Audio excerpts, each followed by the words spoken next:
জুলাই সনদ নিয়ে অনৈক্য কাটেনি, নির্বাচন ব্যবস্থা নিয়ে কে কার সঙ্গে যাচ্ছে, কোথায় কে দাঁড়াচ্ছে তা নিয়েও চলছে নানা ধরনের আলোচনা। এর মধ্যে নিবন্ধন পেতে হলে কি করতে হবে, নিবন্ধন ছাড়া একটি রাজনৈতিক দলের আর কি করার থাকে, সেসব নিয়ে কথা বলার জন্য আজ আমাদের সঙ্গে রয়েছেন সুপ্রিম কোর্টের আইনজীবী ও বাংলা ফাউন্ডেশনের প্রধান নির্বাহী কর্মকর্তা অ্যাডভোকেট আবু হায়না রাজ্জাকী। জনাব রাজ্জাকী, আপনাকে আমাদের অনুষ্ঠানে স্বাগত জানাই। আপনি আমাদেরকে সময় দিয়েছেন, সেজন্য শুভেচ্ছা ও কৃতজ্ঞতা জানবেন। আমাদের সাথে আরও থাকছেন আম জনতার দলের সদস্য সচিব জনাব মোহাম্মদ তারেক রহমান। জনাব মোহাম্মদ তারেক রহমান, আপনাকে আমাদের অনুষ্ঠানে স্বাগত জানাই। আপনি আমাদের সাথে যুক্ত হয়েছেন, সেজন্য শুভেচ্ছা ও কৃতজ্ঞতা। আমি প্রথমেই জনাব তারেক রহমান আপনার কাছে একটু আসতে চাই। আপনি যদি আমাদের একটু, আপনার কাছে আমার কিছু গুচ্ছ প্রশ্ন রয়েছে, এই প্রশ্নগুলির ব্যাপারে আমরা সুপ্রিম কোর্টের আইনজীবী জনাব রাজ্জাকীর কাছ থেকেও একটু জানতে চাইব, কিন্তু প্রথমে আপনার কাছেই জানতে চাই যে গুচ্ছ নম্বর প্রশ্নের মধ্যে প্রথমটি হচ্ছে দলের নিবন্ধন পেতে যে নিয়মতান্ত্রিক প্রক্রিয়া, তা কি সেইটার নির্বাচন কমিশন বলছে সেটা ঘাটতি ছিল এবং ঘাটতি পূরণ করার উদ্যোগ না নিয়ে আপনি অনশন করে প্রেসার দিতে চেয়েছেন। বিষয়টি আমাদের একটু বলবেন যে আসলে দলের নিবন্ধন পেতে যে নিয়মতান্ত্রিক প্রক্রিয়া অনুসরণ করার কথা ছিল তার সবটা আপনি অনুসরণ করেছেন কিনা, জনাব তারেক রহমান? আমি শরীয়তপুরের একটা উদাহরণ দিচ্ছি। শরীয়তপুরে আমাদের দুটা উপজেলায় তদন্ত করে, সর্বশেষ যে তদন্ত হয়, এবং বাকি উপজেলার তদন্ত কেন হলো না, আমরা সেই উপজেলা নির্বাচন অফিসগুলোতে বারবার গেলাম এবং ওইখানে যে সচিব দায়িত্বপ্রাপ্ত ছিল সেই সচিবকে আমরা বললাম যে বাকি উপজেলাগুলোতে তদন্ত হবে না কেন। উনি বারবার বলছিলেন যে হেড অফিস থেকে, মানে নির্বাচন ভবন থেকে যদি চিঠি না আসে তাহলে আমরা কি করব। তো আমরা পরবর্তীতে ঠিকই দেখলাম যে ওই সকল উপজেলাগুলোতে না দেখানো হয়েছে। তো আমরা ওই অফিসগুলোর ছবি এবং এরকম ভাবে আরো অনেকগুলো ক্ষেত্র রয়েছে, যেমন পাবনা রয়েছে, রংপুরে রয়েছে। রংপুরে আমাদের সমস্ত উপজেলাতে তারা একবার নেগেটিভ না সূচক রিপোর্ট দেখিয়েছে, তারপরে দিনাজপুরে সবগুলোতে না সূচক দেখিয়েছে, পাবনাতে সবগুলোতে না সূচক দিয়েছে। যেগুলোর ছবি আছে, যেগুলোতে তারা গিয়েছিল, এখানে কয়েকটা ক্যাটাগরি আছে যে আপনাকে যে না লিখবেন। প্রথমত একটা জিনিস দেখা হয় যে কমিটি আছে কিনা, দ্বিতীয়ত সেখানে অফিসের এক্সিস্টেন্স আছে কিনা, তৃতীয়ত হলো সমর্থক আছে কিনা। সমর্থকের বিষয়টি, সমর্থক ভ্যারিয়েবল চেঞ্জ হয়, এখন সমর্থন করছে, পরবর্তীতে সমর্থন নাও করতে পারে, সে বিএনপিতে যেতে পারে, এনসিপিতে যেতে পারে, জামাতে যেতে পারে, আবার নতুন সদস্য আসতেও পারে। যার ফলে আপডেট তথ্যটা নির্বাচন কমিশন গ্রহণ করে, যে আগে যে তথ্য জমা দেওয়া হয়েছে 6 মাস আগে, 8 মাস আগে, সেটার পরিবর্তে আপডেট একটা ইনফরমেশন দিল, সেটা কিছুটা তারা সহনীয় জায়গায় রাখে। কিন্তু অফিসের অস্তিত্বর জায়গাটা একবারে খুবই ফিক্সড, যেটা থাকতে হবে। তো আমাদের সেই অফিসগুলোর ছবি এগুলো আমরা সবগুলো যখন দিয়েছি, তখন তারা নিজেরাই হতবিহ্বল হয়ে গেছে যে এই জায়গায় তো তারাই গাড়ি নিয়ে, সেখানে পাজেরো গাড়ি নিয়ে নামছে, ভিডিওতে দেখা যাচ্ছে তারা কথা বলতেছে, মুচমুচ করে চানাচুর চাবাচ্ছে, কিন্তু বলতেছে তারা অফিস পায়নি। তো এই বিষয়গুলো আমাদের যখন ধরা পড়ছে তখন আমরা তাদেরকে বললাম। অর্থাৎ আপনার যে নিয়মতান্ত্রিক প্রক্রিয়া অনুসরণ করার কথা ছিল সেই নিয়মতান্ত্রিক প্রক্রিয়া আপনি অনুসরণ করেছেন। আমি এই বিষয়ে বলছি যে নির্বাচন কমিশনের কি কি শর্ত আছে আমাকে পূর্বেই বলা হয়েছে। একটা রাজনৈতিক দল হিসেবে আমি সেই শর্তগুলো কেন পূরণ করার আপ্রাণ চেষ্টা করব না, তাই না? আমার কিছু আমার জনাব তারেক, চেষ্টা একটা জিনিস, পূরণ করা আরেকটা জিনিস। আপনি কি পূরণ করেছেন? আমি কেন, হ্যাঁ, আমি কেন পূরণ করব না? আমার বিভিন্ন ক্ষেত্রে পার্থক্য হতে পারে। যেমন আমার রাজশাহী জেলায় যে দায়িত্বশীল আছে, সে আমাদের এখানে পার্টি অফিস যেটা নিয়েছে, সেই পার্টি অফিসে সে বসে থাকে সব সময়, কিন্তু সে একটা ফটোকপি মেশিন নিয়ে মানুষকে সার্ভিস দেয়, ফটোকপি করে দেয়। তো এখানে একটা ভুল ধরেছে তারা, ঠিক আছে, যে এটা একটা সমস্যা হয়েছে। না, নির্বাচন কমিশনের ব্যাপারটা জনাব তারেক, নির্বাচন কমিশনের ব্যাপারটা আলাদা থাক। আপনি আমাদের বলেন যে আপনি নিয়মতান্ত্রিক প্রক্রিয়া মানে সম্পন্ন করতে পেরেছেন কিনা। আমাদের সব মিলে 43টি জেলায় কমিটি রয়েছে, 34টি জেলায় অফিস রয়েছে। নির্বাচন কমিশনের লাগবে হলো 22টি। তারা 22টি তদন্ত করে আমাদের 20টি সঠিক পেয়েছে এবং 2টি সঠিক পায়নি তাদের চিঠি অনুযায়ী। আমার কথা হলো, আমার তো 34টি জেলায় অফিস রয়েছে, তারা আরো অন্য অপশন গুলো গ্রহণ করলো না কেন? ওকে, অর্থাৎ আমি যদি আপনার কথা বুঝতে পারি যে আপনি নির্বাচন নিয়মতান্ত্রিক যে প্রক্রিয়া, মানে নিবন্ধন পাওয়ার, সেটা আপনি অনুসরণ করেছেন, তাই তো? জি জি জি। আচ্ছা, এইটা আমরা একটু মনে রাখি যে আপনি নির্বাচন নির্বাচন কমিশনে নিবন্ধিত হওয়ার যে প্রক্রিয়া ছিল সেই প্রক্রিয়ার নিয়মতান্ত্রিক প্রক্রিয়া আপনি অনুসরণ করেছেন। আহ, সেই প্রক্রিয়া অনুষ্ঠিত হওয়ার পরও যেহেতু আপনি নিবন্ধন পান নাই, সেজন্য আপনি অনশন করে একটা প্রেশার দিতে চাইলেন। আমাদের প্রশ্ন, এই অনশনটা আপনি একা করলেন কেন? আপনার দলের আর কেউ এতে অংশ নিলেন না কেন? দ্বিতীয় প্রশ্ন আর কি এটা। জি, প্রচলিত ভাবেই আমি দেখতাম যে অনেকগুলো রাজনৈতিক দলই নিবন্ধন না পেলে তারা 20 জন, 25 জন, 30 জন এরকম যায় একটা ব্যানার ধরে মিছিল করে। হুম। তারপরে মিছিল করে সেখান থেকে আধা ঘন্টা প্রতিবাদ করে সেখান থেকে চলে যায়, যেভাবে থাকে সেভাবেই থাকে। কিন্তু যেহেতু আমি বাংলাদেশের রাজনীতিতে 18 সালের পর থেকেই, 18 সালের কোটা আন্দোলনে আমি একজন ইনিশিয়েটর, এবং এরপরে অনেকগুলো আন্দোলন, অনেকগুলো জায়গায় আমার কাজ করার সুযোগ হয়েছে। আমি আমার স্বার্থ এবং সামর্থ্য অনুযায়ী আমি এটা করেছি। তো সে জায়গা থেকে আমরা রাজনীতিটা করতে চাই, এবং ওই আধা ঘন্টার প্রতিবাদ করে চলে যেতে হবে এটা আমি চাইনি। সেজন্য আমার জায়গা থেকে আমি মনে হয়েছে যে আমি এখানে আমার এমন একটা প্রক্রিয়া খেয়াল করেছি আমি, যে আমাকে বাদ দেওয়ার একটা চেষ্টা ছিল সব জায়গায়, যেখানে সবগুলো উপজেলা একটা জেলার নেগেটিভ রিপোর্ট দিচ্ছে। এটাকে আমাকে ইন্টেনশনাল মনে হয়েছে যে যে আমাকে ছেটে ফেলার একটা সিস্টেম। এবং এখানে আমরা যেন নির্বাচনে, আমাদের কিছু মানুষ নির্বাচনে অংশগ্রহণ করতে চাই, তারা আমাকে বলছে, তারেক ভাই এতদিন ধরে আমরা রাজনীতি করছি, আমরা কি নির্বাচনে অংশ নিতে আপনাকে পারবো না এতদিন। জনাব তারেক, আপনাকে ছেটে ফেলার জন্য সবাই এত উদ্গ্রীব হয়ে চেষ্টা করবে কেমনে? আপনি কি ভোটের মাঠে অনেক বড় ফ্যাক্টর? আমি ভোটের মাঠে অনেক বড় ফ্যাক্টর কিনা জানি না, তবে 2018 সালে কোটা আন্দোলনের যে প্রাইমারি ইনিশিয়েটর ওটা আমার ছিল। 2024 সালে আমাদের সমন্বয়ক ভাইরা যখন আন্দোলনটা বন্ধ করে দিল, সেই সময় রামপুরা অঞ্চলে কিন্তু আমি আমার সাধ্যমতো আমার ভাই বন্ধু রাজনৈতিক সহযোদ্ধা যারা, তাদেরকে নিয়ে আন্দোলনটা রিস্টোর করার চেষ্টা করেছি। কতটুকু পেরেছি আমাদের এটা নাগরিকরা বিবেচনা করবে, ওই অঞ্চলের মানুষরা বিবেচনা করবে। তো এখানে অনেকেরই একটু পেইন লাগে আমাকে মনে হয়। হ্যাঁ, তারা এর এর আমাকে মাথা ব্যথা মনে করে। এর কারণ কি আপনি আসলেই মানে মানে পেইন পেইন দেয়ার একজন লোক, নাকি মানে আপনি একজন প্রতিদ্বন্দ্বী? মানে ব্যাপারটা কিরকম যে না, ধরেন সবাই। আচ্ছা, আচ্ছা, আমার যেহেতু অনেকগুলি গুচ্ছ প্রশ্ন করার কথা, আপনি যদি অনুমতি দেন আপনি এইটা একটু আমাকে বলেন তো, যে আপনি একটা রাজনৈতিক দলের সদস্য সচিব, কিন্তু একটা দাবি বা একটা প্রেশার করার জন্য অনশন করলেন আপনি একলা, এইটার কারণটা কি আসলে? আচ্ছা, আমি সেটাই বলছিলাম যে আমরা যদি এই পাশে 100 মানুষ থাকতাম, ওই পাশে নির্বাচন কমিশন নিরাপত্তা রক্ষী রাখতো 50 জন, দুই পক্ষ ঠেলাঠেলি করতো অথবা চাপাচাপি করতো। আমি আসলে এভাবে একটা মব ক্রিয়েট হোক আমি চাইনি। আমি চেয়েছি যে আমি একাই এখানে বসবো, যদি রাষ্ট্রের মানে হলো বিবেচনা হয় যে আমার এই বিষয়গুলো পুনর্বিবেচনা করবে, আমার বিষয়গুলো জানার চেষ্টা করবে। আমার কথাগুলো তারা শুনছিল না, আমাকে বাইরে থেকে ফিরাই দিচ্ছিল, পিএস এর মাধ্যমে বলে দিচ্ছিল নিবন্ধন নিয়ে কোনো আলোচনা হবে না। আমি খুব অসহায় বোধ করছিলাম যে আমার কথাগুলো শুনবে না কেন। আমি কিছু জায়গায় চ্যালেঞ্জ করতে চাই, আমি তাদের মুখোমুখি বসতে চাই যে কোন জায়গায় তারা নেগেটিভ পাচ্ছে, এবং আমি সেটা সুরাহা করতে চাই। আমার যদি ঘাটতি থাকে, তারা যদি কোনো মিস ইনফরমেশন হয় যে আমাকে আমার অফিসে গিয়ে পাইনি, আমি এই বিষয়গুলো ফেস করতে চাই। আমি রাজনীতির জায়গাটাতে আমি আমার অ্যাক্টিভিজম, আমার আপনি লড়াইটা আপনি চালাতে যাতে এটা চাই। মব সৃষ্টি না হয়, একটা ইয়া না হয়, সেজন্য আপনি একলা। আপনি রাষ্ট্রের হ্যাঁ, এবং আপনি রাষ্ট্রের সুবিবেচনার দিকে দৃষ্টি দিয়েছিলেন। জি, এবং দেখুন, ওইখানে আমি যখন বসছিলাম তখন আরো অনেক কয়েকটা সংগঠন আমার দেখা দেখি বসছিল, এবং তারা বিভিন্ন ভাবে মানে হলো দরজা ধাক্কাধাক্কি করেছে, আমার কাছে খারাপ লেগেছে। এবং তারা পুলিশের সাথে ধস্তাধস্তি করেছে, এটাও আমার কাছে খারাপ লেগেছে। আমি আমি আমি তাদের প্রতিপক্ষ হতে চাইনি। আমি একটা ন্যায় বিচারের জায়গা থেকে বারবার প্রার্থনা করছিলাম যে এখানে কোথাও ভুল হচ্ছে, আপনারা জাজমেন্টটা সঠিকভাবে করেননি। ওকে। তো এটা এটা আমার কাছে, যেহেতু আমাকে অনেক মানুষ মায়া করে, তাই আমার মনে হচ্ছিল যে আমি লড়াইটা নিজের সঙ্গে করি, যাতে করে তারা মায়া করে আমার বিষয়টা এটা বিবেচনা করে। জনাব তারেক রহমান, আপনি এত সুন্দর কথা বলেন, আপনার কথা শুনতেই ইচ্ছা করে, কিন্তু ঘটনা হইতেছে যে আপনি নির্বাচন কমিশনের রাষ্ট্রের যারা কর্তৃপক্ষ তাদের দৃষ্টি আকর্ষণ করতে চাইলেন, কিন্তু আপনি অনশনটা ভাঙলেন হচ্ছে বিএনপি নেতাদের কথায়। বিএনপি নেতারা আপনার কি আশ্বাস দিল? বিএনপি কি আশ্বাস দেওয়ার ক্ষেত্রে, মানে তারা তো ক্ষমতায় নাই, মানে বিএনপি নেতা জনাব সালাউদ্দিন আহমেদের কথায় আপনি অনশন কেন ভঙ্গ করলেন? মানে তারা কি আপনাকে আশ্বাস দিল যে ঠিক আছে আপনি অনশন করছেন, আমরা ক্ষমতায় আসলে আপনাকে কোনো কিছু একটা ব্যবস্থা করব, ওরকম কিছু? খুব ভালো বলেছেন। দেখুন, বিএনপি যে সকল নেতৃবৃন্দকে নির্বাচনের জন্য বিভিন্ন আসন ফাঁকা রেখেছে, আমি মনে হয় তাদের আপনার হলো চেক লিস্টের মধ্যে নাই।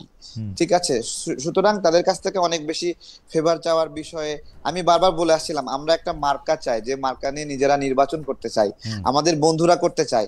এবং বিএনপির যে বিষয়টা এনেছেন, যে বিএনপি এখানে করে দেবে কিনা, প্রথমত আমি আপনার হলো এখানে খুব করে চেয়েছিলাম যে কোনো রাজনৈতিক দল এসে চাপ সৃষ্টি করে আমার নিবন্ধনটা নিয়ে দেখে, এটা আমি চাইনি।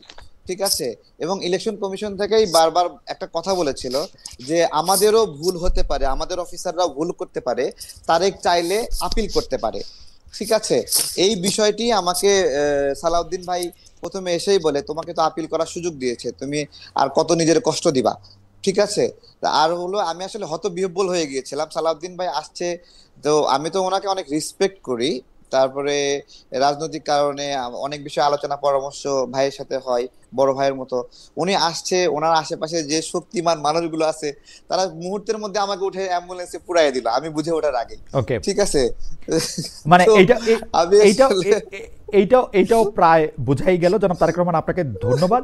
আমি আপনার কাছে আবার আসব, এবং আমি একটু অ্যাডভোকেট রাজ্জাকের কাছে জানতে চাইবো যে অ্যাডভোকেট রাজ্জাকে, আমি দুই একটা জিনিসের মানে মূল প্রশ্নে যাওয়ার আগে আমি এই বিষয়ের দুই একটা জিনিসের জন্য আপনার সাহায্য চাই। একটা কথা হচ্ছে যে আপনি কি মনে করেন জনাব তারেক রহমান নিবন্ধন পাওয়ার জন্য যে শর্তগুলি ছিল সেই শর্তগুলি পূরণ করেছেন, তারপরও তাকে নির্বাচন করতে দেওয়া হয় নাই, বা সরি ধন্যবাদ। নিবন্ধন পাইতে দেওয়া হয় নাই? মানে আপনি এটাকে কিভাবে দেখছেন? ধন্যবাদ খালেদ ভাই আপনাকে এবং তারেক। আপনাদের দুইজনের সাথেই আমার এই দেখা হইলো মুখোমুখি পর্দায়। তো যাই হোক, আপনার দর্শক শ্রোতা সবাইকে শুভেচ্ছা। ইনফ্যাক্ট তারেক যে কথাগুলো বলল, তার ভিতর সে নিয়ম মাফিক সবকিছু করার চেষ্টা করছে, এবং কিছু অফিস তারা ভিজিট করছে যেটা যেভাবে করা দরকার। কোথাও কোথাও যায়নি, আবার কোথাও কোথাও থাকা সত্ত্বেও বলছে যে no no no column fill করে দিতে তারেকের বক্তব্য। এবং তারেকের বক্তব্যে একটা জিনিস একেবারে পরিষ্কার, যে সে দৃঢ় চিত্তে কিন্তু বলতে পারেনি যে I have fulfilled all the requirement. মানে একেবারে 100% বলতে যা বোঝায়, সেখানে সে বলছে যে হয়তো হয় নাই। আর টোটাল বিষয়টাই in between the demand of the election commission এবং তার নিজস্ব প্রস্তুতি, দুয়ে মিলে। এখন নির্বাচন কমিশনের শর্ত সে পূরণ করবে। আর যদি এমন বিধান আছে না, নর্মাল কোর্সে যেটা হয়, কারণ আমি তারেকের এই বিষয়টা বেশ অনেকদিন ধরেই শুনতেছি, তার এই নিবন্ধন সংক্রান্ত, সেক্ষেত্রে যদি ধরেন কিছু ফুলফিল না করে থাকে, তাহলে তাকে টাইম টু টাইম বলা উচিত ছিল যে তোমার এই রিকোয়ারমেন্টটা ফুলফিল হয় নাই, তো তুমি এটা করো। তারপরে সেগুলা বলা উচিত ছিল, বা বলে সাধারণত। এখন প্রশ্ন হচ্ছে, তারপরে যদি না দিয়ে থাকে এবং যদি in accordance with the demand or rules অনুযায়ী যদি কিছু বাকি থাকে যেটা শর্ত পূরণ না করলে দিবে না, সেক্ষেত্রে নির্বাচন কমিশন তাকে অফিসিয়ালি জানাইছে কিনা আমি জানি না, না জানায় থাকলে জানানো উচিত ছিল যে এই এই এই এই শর্তে একটা নিবন্ধন হয় এবং তার ভিতরে এটা গ্যাপ আছে, সুতরাং তুমি এটা পাচ্ছ না। যদি না পেয়ে থাকে তখন ওই ডিমান্ড, তখন সে যেহেতু অনশনের পথ বেছে নিছে, তার সাথে একটা তার বিনয় প্রকাশ পাইছে যে হ্যাঁ, যে তার রাজনীতি করতে একটা ইচ্ছুক, প্লাস সে একটা রাজনৈতিক দল হইতে ইচ্ছুক, কোনো দলের সাথে সম্পৃক্ত হইতে ইচ্ছুক না। সেক্ষেত্রে সে একটা বিনয়ের একটা মানে বিনয় তৈরি করে পেতে চেয়েছে। সে অনেকটা অ্যাডভোকেট রাজ্জাকি, আপনি তো আমি আপনাকে শুনি, আপনি তো রাজনৈতিক বিশ্লেষকও বটে। আপনার কাছে কি এরকম মনে হয়, যেহেতু জনাব তারেক ক্রমাগতভাবে এনসিপির বিভিন্ন দুর্বলতা, সেটি উনার কাছে প্রমাণ আছে কি প্রমাণ নাই সেটি আমি জানি না, বলে থাকেন, সরকারের সাংঘাতিক সমালোচনা করে থাকেন, জামায়াত ইসলামের এগেনস্টে একটা অবস্থান নিয়ে থাকেন, সেই জন্য কি উনার নিবন্ধনটা ঝুলে গেল? কারণ উনি যেটা তুলনা দেন যে উমুক উমুক পার্টি আসলে উনার চেয়েও কম অফিস নিয়ে কম ইয়ে করে নিবন্ধন পাইলো। আপনার কাছে কি এরকম মনে হয় যে উনি কি আসলে এনসিপির বিরুদ্ধে ওনার একটা অবস্থান, জামায়াতের বিরুদ্ধে একটা অবস্থান, সরকারের বিরুদ্ধে একটা অবস্থান, এইটার কারণে উনি নমিনেশন পায়, মানে সরি এই যে বারবার নমিনেশন বলতেছি, মানে নিবন্ধনটা পাইলেন না? এটা কিন্তু এটা কিন্তু আমার কাছে, আমি যদি বলি এটা হাইপোথেসিস হবে, কারণ এটা পিওরলি, এটা আমার পক্ষে বলা খুবই কঠিন। এই কারণে আমি কি করে বলবো এটা একমাত্র, যেমন ধরেন এই যে আমরা একটা কথা বলি যে জুলাই চেতনা ধারণ করে কারা, ফর এক্সাম্পল এই যে জুলাই চেতনা ধারণ করে কারা, এটা নাম্বার 1 যে ব্যক্তি ধারণ করেন তিনি, নাম্বার 2 এই ব্যক্তি যে ধারণ করেন এটা যারা বিশ্বাস করে। দুইটা ব্যাপার এখানে।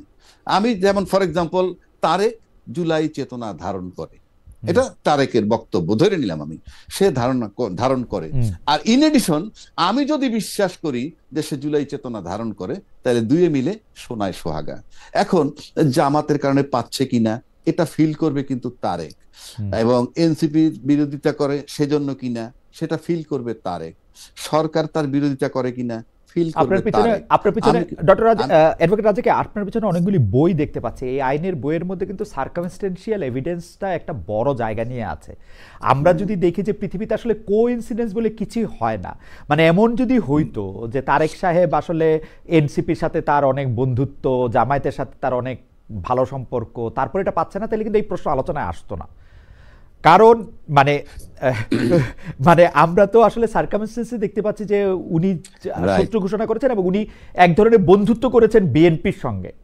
এইটাতে মনে হয় না যে এই বন্ধুত্বটার জন্য ওনাকে মূল্য দিতে হচ্ছে? এখন আপনি যদি বলতে চান যে তারেকের সাথে বিএনপির বন্ধুত্ব হয়েছে বলেই কি এনসিপি তার উপরে খেপেছে? হ্যাঁ, আমি এরকম বলতে চাচ্ছি, কারণ উনি অনশন করতেছেন, এনসিপির কেউ তো তাকে দেখতে গেলেও পারতেন, সরকারের কেউ তো তাকে, কিন্তু বিএনপির অনেক বড় বড় নেতৃবৃন্দকে আমরা দেখেছি, আমরা এনসিপি বা জামাত ইসলামকে দেখি নাই। আচ্ছা, তার আগে একটা কথা বলে নি, ওটা ছুটে যাবে। মানে আমি বলছি যে ফাইনালি যদি সে, যেহেতু তাকে নিবন্ধন দেয় নাই এ পর্যন্ত, তখন তার উচিত ছিল তাদের কাছ থেকে একটা কিছু আদায় করা, যে আপনি কেন আমাকে দিচ্ছেন না সেটা রিটেন ফর্মে দেন। আপনি যদি সার্কামস্টেন্সিয়াল এভিডেন্সের কথা বলছেন, সে কারণে বলছি যে ওই ডকুমেন্টসটা যদি সে নিয়ে আসতো, তাইলে সবচেয়ে প্রপার ওয়ে ছিল সেই ডকুমেন্টসটাকে চ্যালেঞ্জ করা বিফোর দ্য কোর্ট। যে আমি যতটুকু বুঝছি নির্বাচন কমিশন কিন্তু তাকে পরিষ্কার করে বলেও না লিখিত, এই কারণে দিচ্ছি না, যেটা কোর্টে চ্যালেঞ্জ করতে। ইয়েস, আমি সেটা বলছি, কারণ আমি আপনাকে অতি সম্প্রতি একটা ঘটনা বলি, যে একজনের একটা আর্মস সিজ করছে আমার একটা বন্ধুর, সে রিটায়ার্ড মেজর, এবং তার আর্মস এর ব্যাপারে আমরা একটা রিট করছি সেটা ফেরত দেওয়ার জন্য। ইনফ্যাক্ট সেটা পুলিশ নিল তার কাছ থেকে, অত লম্বা তো বলা যাবে না, নিল, যেভাবেই নিল, একটা ঘটনা ঘটছে নিল, এবং অস্ত্র গুলি টুলি ছিল না, নিল। এখন পুলিশ তাকে ফাইনালি বলল, হ্যাঁ আপনার কাগজপত্র নিয়ে এসেন, দেখে দিয়ে দিব। কাগজপত্র নিয়ে গেল, দিল না, গেল এসপির কাছে, গেল ডিসির কাছে, কেউই এখন দিচ্ছে না, কোনো অফিসিয়াল একটা চিঠিও দিচ্ছে না। আবার একটা জব্দ তালিকাও বানাইলো, কি যে এটা পরিত্যক্ত অবস্থায় পাওয়া গেছে, ইত্যাদি ইত্যাদি। ফাইনালি রিটে যেতে হলো, এখন একটা শোকজ দিছে, শোকজ দিলে তারা এসে বলবে, বলার পর যদি স্যাটিসফ্যাক্টরি হয় দিবে, আর স্যাটিসফ্যাক্টরি না হলে দিবে না। আমি সেক্ষেত্রে মনে করি যে এই যে নির্বাচন কমিশন দিচ্ছে না, সেক্ষেত্রে এটা নিয়েও সে ইচ্ছা করলে he can appear before the court if it is a fact. GS কেন দিচ্ছে না সেই ডাইরেকশনটা দেন। যে আমি আমার মনে হয় এটা খুবই ভালো একটি পরামর্শ, অ্যাডভোকেট রাজাকি দিয়েছেন, একটা ডাইরেকশন দেন। জি, এই ডাইরেকশনটা নিয়ে এখন উনি যাইতে পারেন, মানে যাইতে পারে।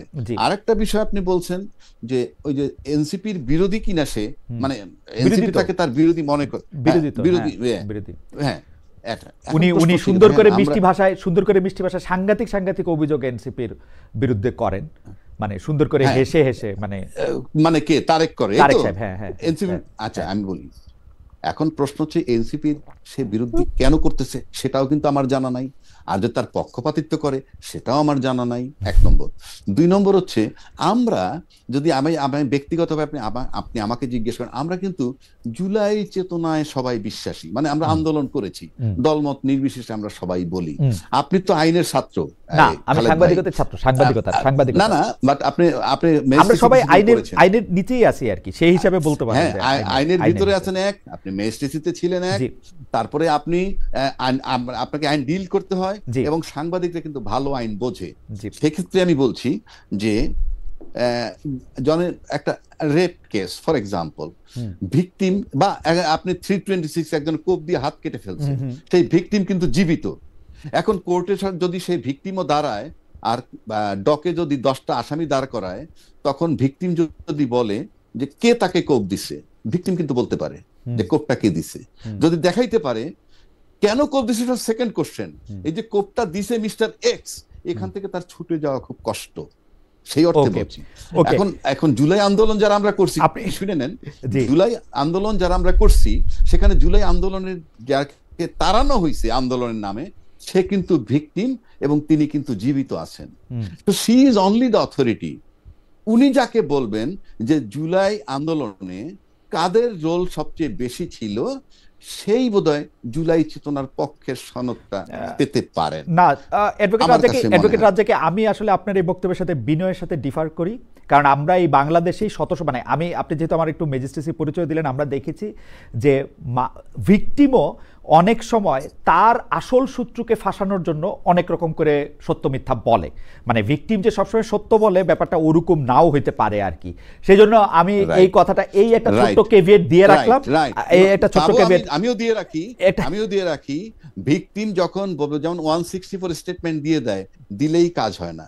বাট প্রাথমিকভাবে ভিকটিমের স্টেটমেন্ট দেওয়ার পর ওটার উপরে জেরা, আপনি ক্রিমিনাল লয়ার ছিলেন ডক্টর অ্যাডভোকেট রাজ্জাকি। 164 এর আসলে আমি বাংলাদেশে 164 এর আধা পয়সা দাম আমার কাছে নাই, কারণ এটা 100 বার আপনি তো না তাহলে আপনি তো ওইভাবে বলেন, তাহলে আপনি বাংলাদেশে রাজনৈতিক নেতাদের কোন কথাটার মানে বিশ্বাস করতে পারবেন, আমি বিটুইন দ্য লাইনস দিতে পারবেন, আমি বিটুইন দ্য লাইনস দেখতে চেষ্টা করি, মানে কোন কথাটা কোনে ফার্ম ডিটারমিনেশন নিতে পারবেন। ইয়েস, কারণ 53 বছর ধরে আমরা একটা কথা শুনে আসছি, রাজনীতিতে শেষ কথা বলতে কিছু নাই।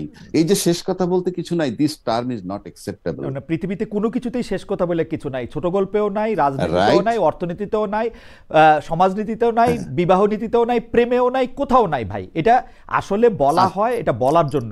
আমি আসছি আপনার কাছে। খালেদ ভাই একটু দ্বিমত করছি আপনার সাথে। আর কোথায় শেষ কথা আছে বলেন আপনার? আর কোথায় শেষ কথা? না আমি একটা কথা বলি, বলি আপনি আপনার ফ্যামিলি লাইফ আছে, আমার ফ্যামিলি লাইফ আছে। দেখা গেল আমার ছেলেকে যদি আমি একটা বিষয় নিয়ে সকালে একরকম কথা বলি, সন্ধ্যা একরকম কথা বলি, পরদিন আর একরকম কথা বলি, আর যদি বলি বাবা শেষ বলতে কিছু নাই, it will not be accepted. Simple. সুতরাং আপনি ওইভাবে চর্চা করলে ফ্যামিলি, আমি আবার আইনের কাছে যাই। যেমন ধরেন আপনি আপনার উত্তরাধিকারের জন্য উইল করে যান না, সেটা কি শেষ উইল?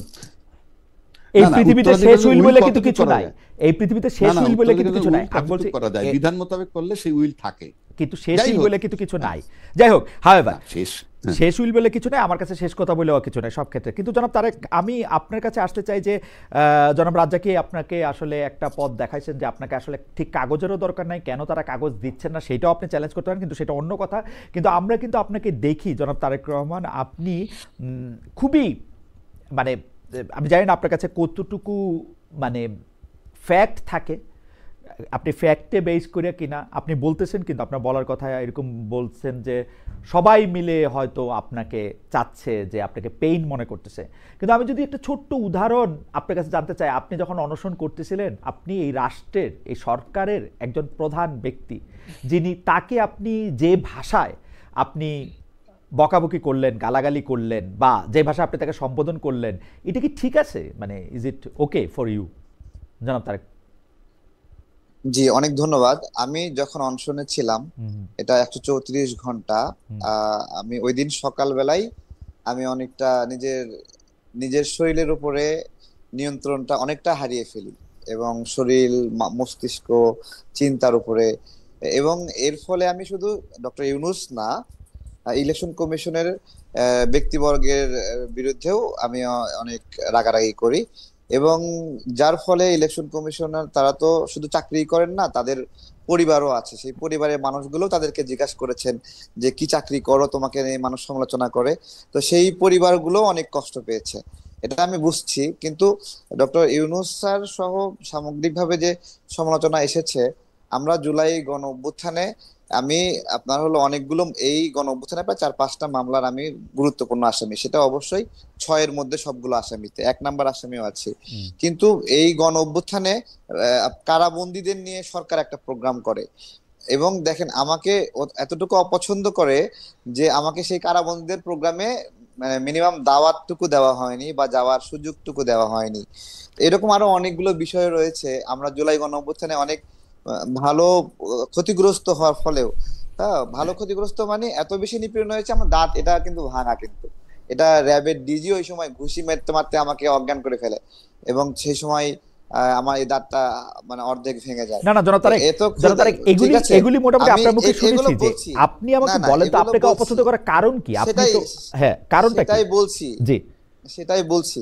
আমি সার্বিকভাবে যখন ইলেকশন কমিশনে ফেস করছিলাম তদন্ত, তখন আমি মনে হচ্ছিল যে কোনো দৈত্যের সঙ্গে আমি ফেস করতেছি, এবং আমি কোনো মানে বড় এমন একটা দেয়াল আটকায় দেওয়া হয়েছে যে দেয়ালটা আমার পক্ষে পার হওয়া সম্ভব না, এবং এটা রাষ্ট্রীয় মানে রাষ্ট্রীয় পৃষ্ঠপোষকতায় এই বাধাটা দেওয়া হচ্ছে, আমার কাছে এরকম মনে হচ্ছে। এবং আমি 134 ঘন্টা এখানে বসে আছি, এবং কেউ কোনো রেসপন্স করার প্রয়োজনীয়তা উপলব্ধি করছে না। আমার কষ্ট হচ্ছে, আমার পেটে ব্যথা হচ্ছে, আমার মস্তিষ্কের মনে হলো মানে নিউরন গুলো মনে হয় ছিঁড়ে যাচ্ছে, বাট নো ওয়ান রিসপন্ডিং মি। তখন ওই রাগান্বিত অবস্থায় এই ধরনের একটা স্টেটমেন্ট চলে আসে। ওকে। এরপরেও আমি আমি আমি পরে যখন শুনছিলাম, তখন আমার কাছেই মনে হচ্ছে যে এভাবে বলা মনে হয় আমার ঠিক হয়নি। কিন্তু আপনি এনসিপির সদস্যদের বিরুদ্ধে অনেক সময় যারা উপদেষ্টা আছেন তাদের বিরুদ্ধে আপনি যেগুলো অভিযোগ করেছেন সেসব অভিযোগগুলি কি হিয়ারসে, নাকি আপনার কাছে কোনো রকম কোনো প্রমাণ আছে? যেমন আপনি উমুক এত টাকা চাঁদা পেয়েছে, চাঁদা নিয়েছে, উমুক এত টাকা খেয়েছে, উনি এইভাবে চাকরি দিয়েছেন, এইভাবে কিন্তু আপনি বলেন। এইটা কি আসলে আপনি প্রমাণ রেখে বলেন, একটা ঝগড়া বাঁধাতে বলেন? বিএনপির, আমি আপনি এই কথাগুলি বললে বিএনপির সুবিধা হয় এই জন্য বলেন? কেন বলেন আসলে এগুলা? আচ্ছা, আপনার হলো আহ, যদি এরকম হয়, এই সরকার আপনার দীর্ঘদিন থাকতে চায়, এবং আমার এই সমালোচনা করার ফলে তাদের দীর্ঘদিন থাকাটা বাধাগ্রস্ত হয়, তাহলে তো বিএনপি লাভবান হবে, এবং সেক্ষেত্রে বিএনপি খুশি হবে, হুম। খুব স্বাভাবিক। হুম। আর যে প্রমাণের কথা বলছিলেন, আমি একটা সুনির্দিষ্ট একটা আইটেম বলি। ওয়াসার যে নিয়োগ প্রক্রিয়া ছিল হুম। একটা, সেখানে উপদেষ্টা নাহিদ ইসলামের নাম সুস্পষ্টভাবে লেখা ছিল যে তিনি কয়জনের নাম সুপারিশ করেছেন। আসিফ মাহমুদ তার পিএস এর মাধ্যমে কতজনকে নিয়োগের জন্য সুপারিশ করেছিলেন তার সুস্পষ্ট প্রমাণ সেখানে আছে। শুধু তাই না, আমি আরো আরো কিছু সুনির্দিষ্ট বলছি। একজন সচিব আছেন যিনি জেল থেকে একটা প্রতিষ্ঠান চালাচ্ছেন, আপনার হলো তাকে কয়েকশো কোটি টাকার একটা প্রজেক্ট আসিফ মাহমুদ দিয়েছে, ঠিক আছে? এবং আসিফ মাহমুদ দেখেন নিজে বলছে যে এই সময়ে এসে 10 থেকে 20 কোটি টাকা না হলে নির্বাচন করা যায় না। তাহলে সে এখন বলছে ঢাকা 10-এ নির্বাচন করবে। হুম। আমার প্রশ্ন হলো, তাহলে কি তার 10-20 কোটি টাকা সংগ্রহ হয়ে না না, গেছে?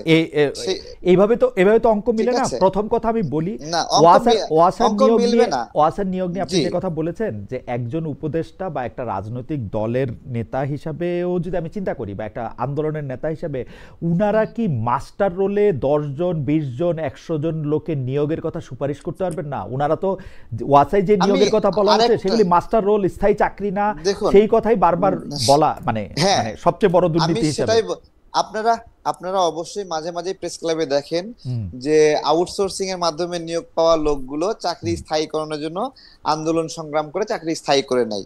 এটা একটা স্বাভাবিক রাজনৈতিক নিয়োগ যেগুলোকে চাকরিতে স্থায়ী করা হয়। আমি শুধু ওই ওয়াসার বিষয়ে বা এগুলোর বিষয়ে না, আসিফ মাহমুদ একটা বক্তব্য দিয়েছিল 78,000 মানুষকে তারা কর্মসংস্থান দিয়েছে, নিয়োগ দিয়েছে। আমার প্রশ্ন হলো যে বিসিএস এর মাধ্যমে বা বিভিন্ন মাধ্যমে যে নিয়োগগুলো হয়, এই গণঅভ্যুত্থানের পরে খুব কমই ফেয়ারলি সেই রিক্রুটমেন্ট গুলো চালু ছিল। তাহলে 78,000 রিক্রুটমেন্ট উনি 3 মাস নিয়োগে, এই সরকার গঠনের প্রায় 3 থেকে 4 মাসের মধ্যে উনি বলেছিলেন যে এইরকম ভাবে হুম। এই 78,000 নিয়োগ দিয়েছেন। আমার প্রশ্ন, সেটা কোন রিক্রুটমেন্টের মাধ্যমে দিয়েছেন, এবং সেই জায়গায় বাংলাদেশের নাগরিকরা তাদের ফেয়ার প্রতিযোগিতার মাধ্যমে নিয়োগের অধিকার পেয়েছিল কিনা? ওকে। আহ, আহ, তবে আমার কাছে মনে হয় জনাব তারেক রহমান, আমরা যদি একজন রাজনীতিবিদ যখন আরেকটা রাজনীতিবিদের বিরুদ্ধে কোনো অভিযোগ করে, নিশ্চয়ই এইটার মধ্যে তার কাছে একটা ফেয়ার, মানে শুধু অনুমান না, তাকে দেখতে না পারা না, মানে তার কাছে একটা প্রমাণপত্র থাকবে। আমরা আগের রাজনীতি তো আর দেখতে চাই না আপনাদের মধ্যে, সেটাও কিছু আপনার তো একটু মনে রাখবেন। আছেই, জি। আমি বলছি দেখেন, কিছু কিছু তো দুর্বৃত্তায়ন আছেই। হুম। আপনার হলো সে তার আসিফ মাহমুদ তার পিএস কে যখন দুদকে তলব করলো, তার এনআইডি হুম। কার্ড লক করলো, ঠিক আছে? তো এগুলো সব তো বায়বীয় না, ওকে, তাই না? এগুলো সবগুলো যদি বায়বীয় বলে দেন তাহলে দুর্নীতির বিরুদ্ধে আর কেউ কথাই বলবে না। ঠিক আছে, আমি একটু অ্যাডভোকেট রাজাকে আপনার আর কাছে এটা কি আর জি এটা কি এক্স্যাক্টলি আপনার হলো একটা লোক ক্ষমতায় আছে, দায়িত্ব পালন করছে, এক্স্যাক্টলি তার বিরুদ্ধে আপনি অকাট্য দলিল আপনি আপনার হলো পেন টু পেপারস আপনি পাবেন না। ঠিক আছে, অনেক কিছু না পাইলে আমি আহ, বলবো না আহ, কিছু, সীমে- না পাইলে আমি হ্যাঁ এরকম করে কিছু, তাকে দুর্নীতিগ্রস্ত কিন্তু বলবো না আর কি। না না না না কিন্তু যে জিনিসগুলো, যে ছোট ছোট পয়েন্টস গুলো বের হয়ে আসছে, আপনি সেই পয়েন্টস গুলো নিয়ে আলোচনা করবেন নাকি মানে কাঁথা দিয়ে ঢেকে রাখবেন, না, সেটা তো যেমন একটা আমি ডিসিশন একটা নিতে হবে। অনুষ্ঠানে, আমি শুনতেছিলাম যে আপনি বলতেছিলেন যে উমুক যে এত কোটি টাকা খায় দুবাইতে টাকা পাচার করছে, সেটা আমি জানি, কিন্তু আপনি আসলে কি জানেন সেটাও যদি আমাদেরকে একটু বলতেন, আহ, দুবাইতে বা অন্য কোনো মানে দেশে, রাইট? না না আমি আমি আপনাকে বলছি, আমি কোন উপদেষ্টা দুবাইয়ে টাকা পাচার করেছে এই ধরনের বক্তব্য দিইনি, এটা তো অন্য কেউ দিয়েছে। হুম বেসিক্যালি আরাফ খান অ্যারেস্ট হয়েছে, সেই বিষয়ে একটা নিউজ হয়েছে হুম যে আরাফ খানকে কোন একটা উপদেষ্টা টাকা পাঠিয়েছে বা হুম টাকা পাচার করেছে সেটা, কিন্তু এই স্টেটমেন্টটা আমি দেইনি, আমি নিউজে দেখেছি, এখনো দেই নাই। ঠিক আছে, তবে আসিফ মাহমুদ এই গণ অভ্যুত্থানের পর পর দুবাইয়ে যান হুম। এবং দুবাইয়ে গিয়ে ওখানে আওয়ামী পন্থী অনেকগুলো নেতার সঙ্গে সেখানে বসেন, আহ, তাদের সাথে মিটিং করেন, তাদের কাছ থেকে স্বর্ণেচের উপহার নেন এবং সেই এই শুভেচ্ছা ফুল নেওয়া দেওয়া এগুলোর ছবি আছে, এগুলো ওকে, সামাজিক যোগাযোগ মাধ্যমে অলরেডি ভাইরাল হয়েছে সেই সময়। সামাজিক যোগাযোগ মাধ্যমে তো মানে ঠিক আছে জনাব তারেক রহমান, আমি আপনার কাছে আসবো আবার, আমি অ্যাডভোকেট রাজ্জাকের কাছে একটু যেতে চাই।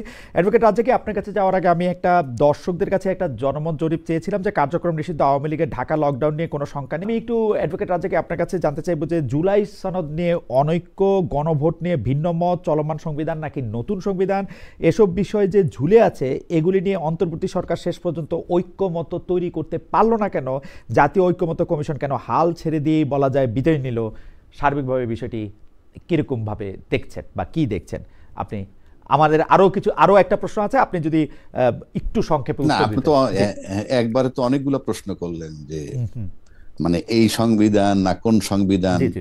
আহ, বিষয়টাগুলো হচ্ছে, আমি সিম্পল আপনাকে যদি বলি, বর্তমান সরকারটা কিন্তু অন্তর্বর্তীকালীন সরকার, হুম, এবং এই অন্তর্বর্তীকালীন সরকারটা আমার চেয়ে আপনি ভালো বোঝেন, হুম, বারবার বলি because I paying full respect to you, যে আপনি ভালো বোঝেন অন্তর্বর্তী সরকার হলো একটা সরকার চলে গেছে আর একটা সরকার আসবে, এর হুম, মাঝখানের সময়ের যে হুম, সরকার। হুম, এবং অন্তর্বর্তীকালীন সরকার কিন্তু 2 দিন থাকুক আর 2 বছর থাকুক, পূর্ণাঙ্গ সরকার। এবং এই পূর্ণাঙ্গ সরকার, যার কথাটা কিন্তু আবার আমাদের যে সংবিধান যেটার কথা বারবার আমরা বলি, সেই সংবিধানের ভিতরে কিন্তু এখন এই মুহূর্ত পর্যন্ত অন্তর্বর্তীকালীন সরকার বলতেও কিছু নাই, তত্ত্বাবধায়ক সরকার বলতেও কিছু নাই। সুতরাং উনি অন্তর্বর্তীকালীন সরকার হিসেবে কাজ করতেছেন। যে সরকারের কথা বর্তমান সংবিধানটা, এক্সিস্টিং সংবিধানে বলা নাই, সে তো ওইটা অপারেট করতে পারবে না। কিভাবে পারবে? কিভাবে চালাবে সে? কোনো ওয়ে নাই। হুম। আমরা এখন এখন করব, আসেন, আমরা কেউ এখন করব, পরে ঠিক করে নিব, তাহলে হবে না অন্যান্য বারের মতো? না না, আপনি আপনি আপনি অন্যান্যবার মতো সেটা আরেকটা, সেই ওখানে যে যাবেন ওই পর্যন্ত, হুম, আপনি তো পার্লামেন্ট পর্যন্ত যাবেন। হুম, এই যে পার্লামেন্ট তো যাবেন, হুম, সেটার জন্য আপনার কাগজ হইলেও বানিয়ে নিতে হবে। তারপরে যান, যাওয়ার পর আপনি সংবিধান কি করবেন না করেন পরের কথা। হুম, আমি তো ওই সংবিধান, দেখেন খালেদ ভাই, হুম, হুম, আমি এই কথাগুলো অনেকবার বলতে, যেমন আমরা 3জন এখন কথা বলতেছি, হুম, এটা কিন্তু অন এয়ার চলে যাচ্ছে, তাই না? হুম, হুম, হ্যাঁ, আচ্ছা, এখন আমার রুমে অন্য একটা লোক যে এটার সাথে সংযুক্ত যদি না হইতে পারে, হুম, সে কথা বলতে থাকলে তো অনিয়ারে যাবে না। হুম, হুম, অর্থাৎ অর্থাৎ আপনাকে গাড়িটা চালাইতে হলে গাড়ির ভিতরে ঢুকতে হবে। হুম, ওই সংবিধানটা চালাইতে হলে ওই সংবিধান চালানোর অধিকারী একমাত্র নির্বাচিত প্রধানমন্ত্রী। হুম, এবং ইউনূস সরকার কিন্তু নির্বাচিত প্রধানমন্ত্রী হিসেবে শপথ নেননি, হুম। উনি অন্তর্বর্তীকালীন সরকার প্রধান হিসেবে আপনি শপথ মনে হচ্ছে যে নিয়েছেন। 106 যথেষ্ট না উনার কার্যক্রম পরিচালনার জন্য? না না, 106-তে বলা হয়েছে কি, 106-তে তাকে বলা হয়েছে যে এরকম একটা সাংবিধানিক শূন্যতা বা হুম, একটা সংকট, সেক্ষেত্রে একজন মানে একটা অন্তর্বর্তী সরকার নিয়োগ দেওয়া যেতে পারে, হুম। সেই সুপারিশ। কিন্তু এই নিয়োগ দেওয়ার এবং পর যেটা, সকল ক্ষেত্রে প্রধান উপদেষ্টা প্রধানমন্ত্রীর স্থলাভিষিক্ত হইবেন। না না, সকাল প্রধান অন্তর্বর্তীকালীন সরকার প্রধানমন্ত্রীর কি স্থলাভিষিক্ত হবেন বলা আছে?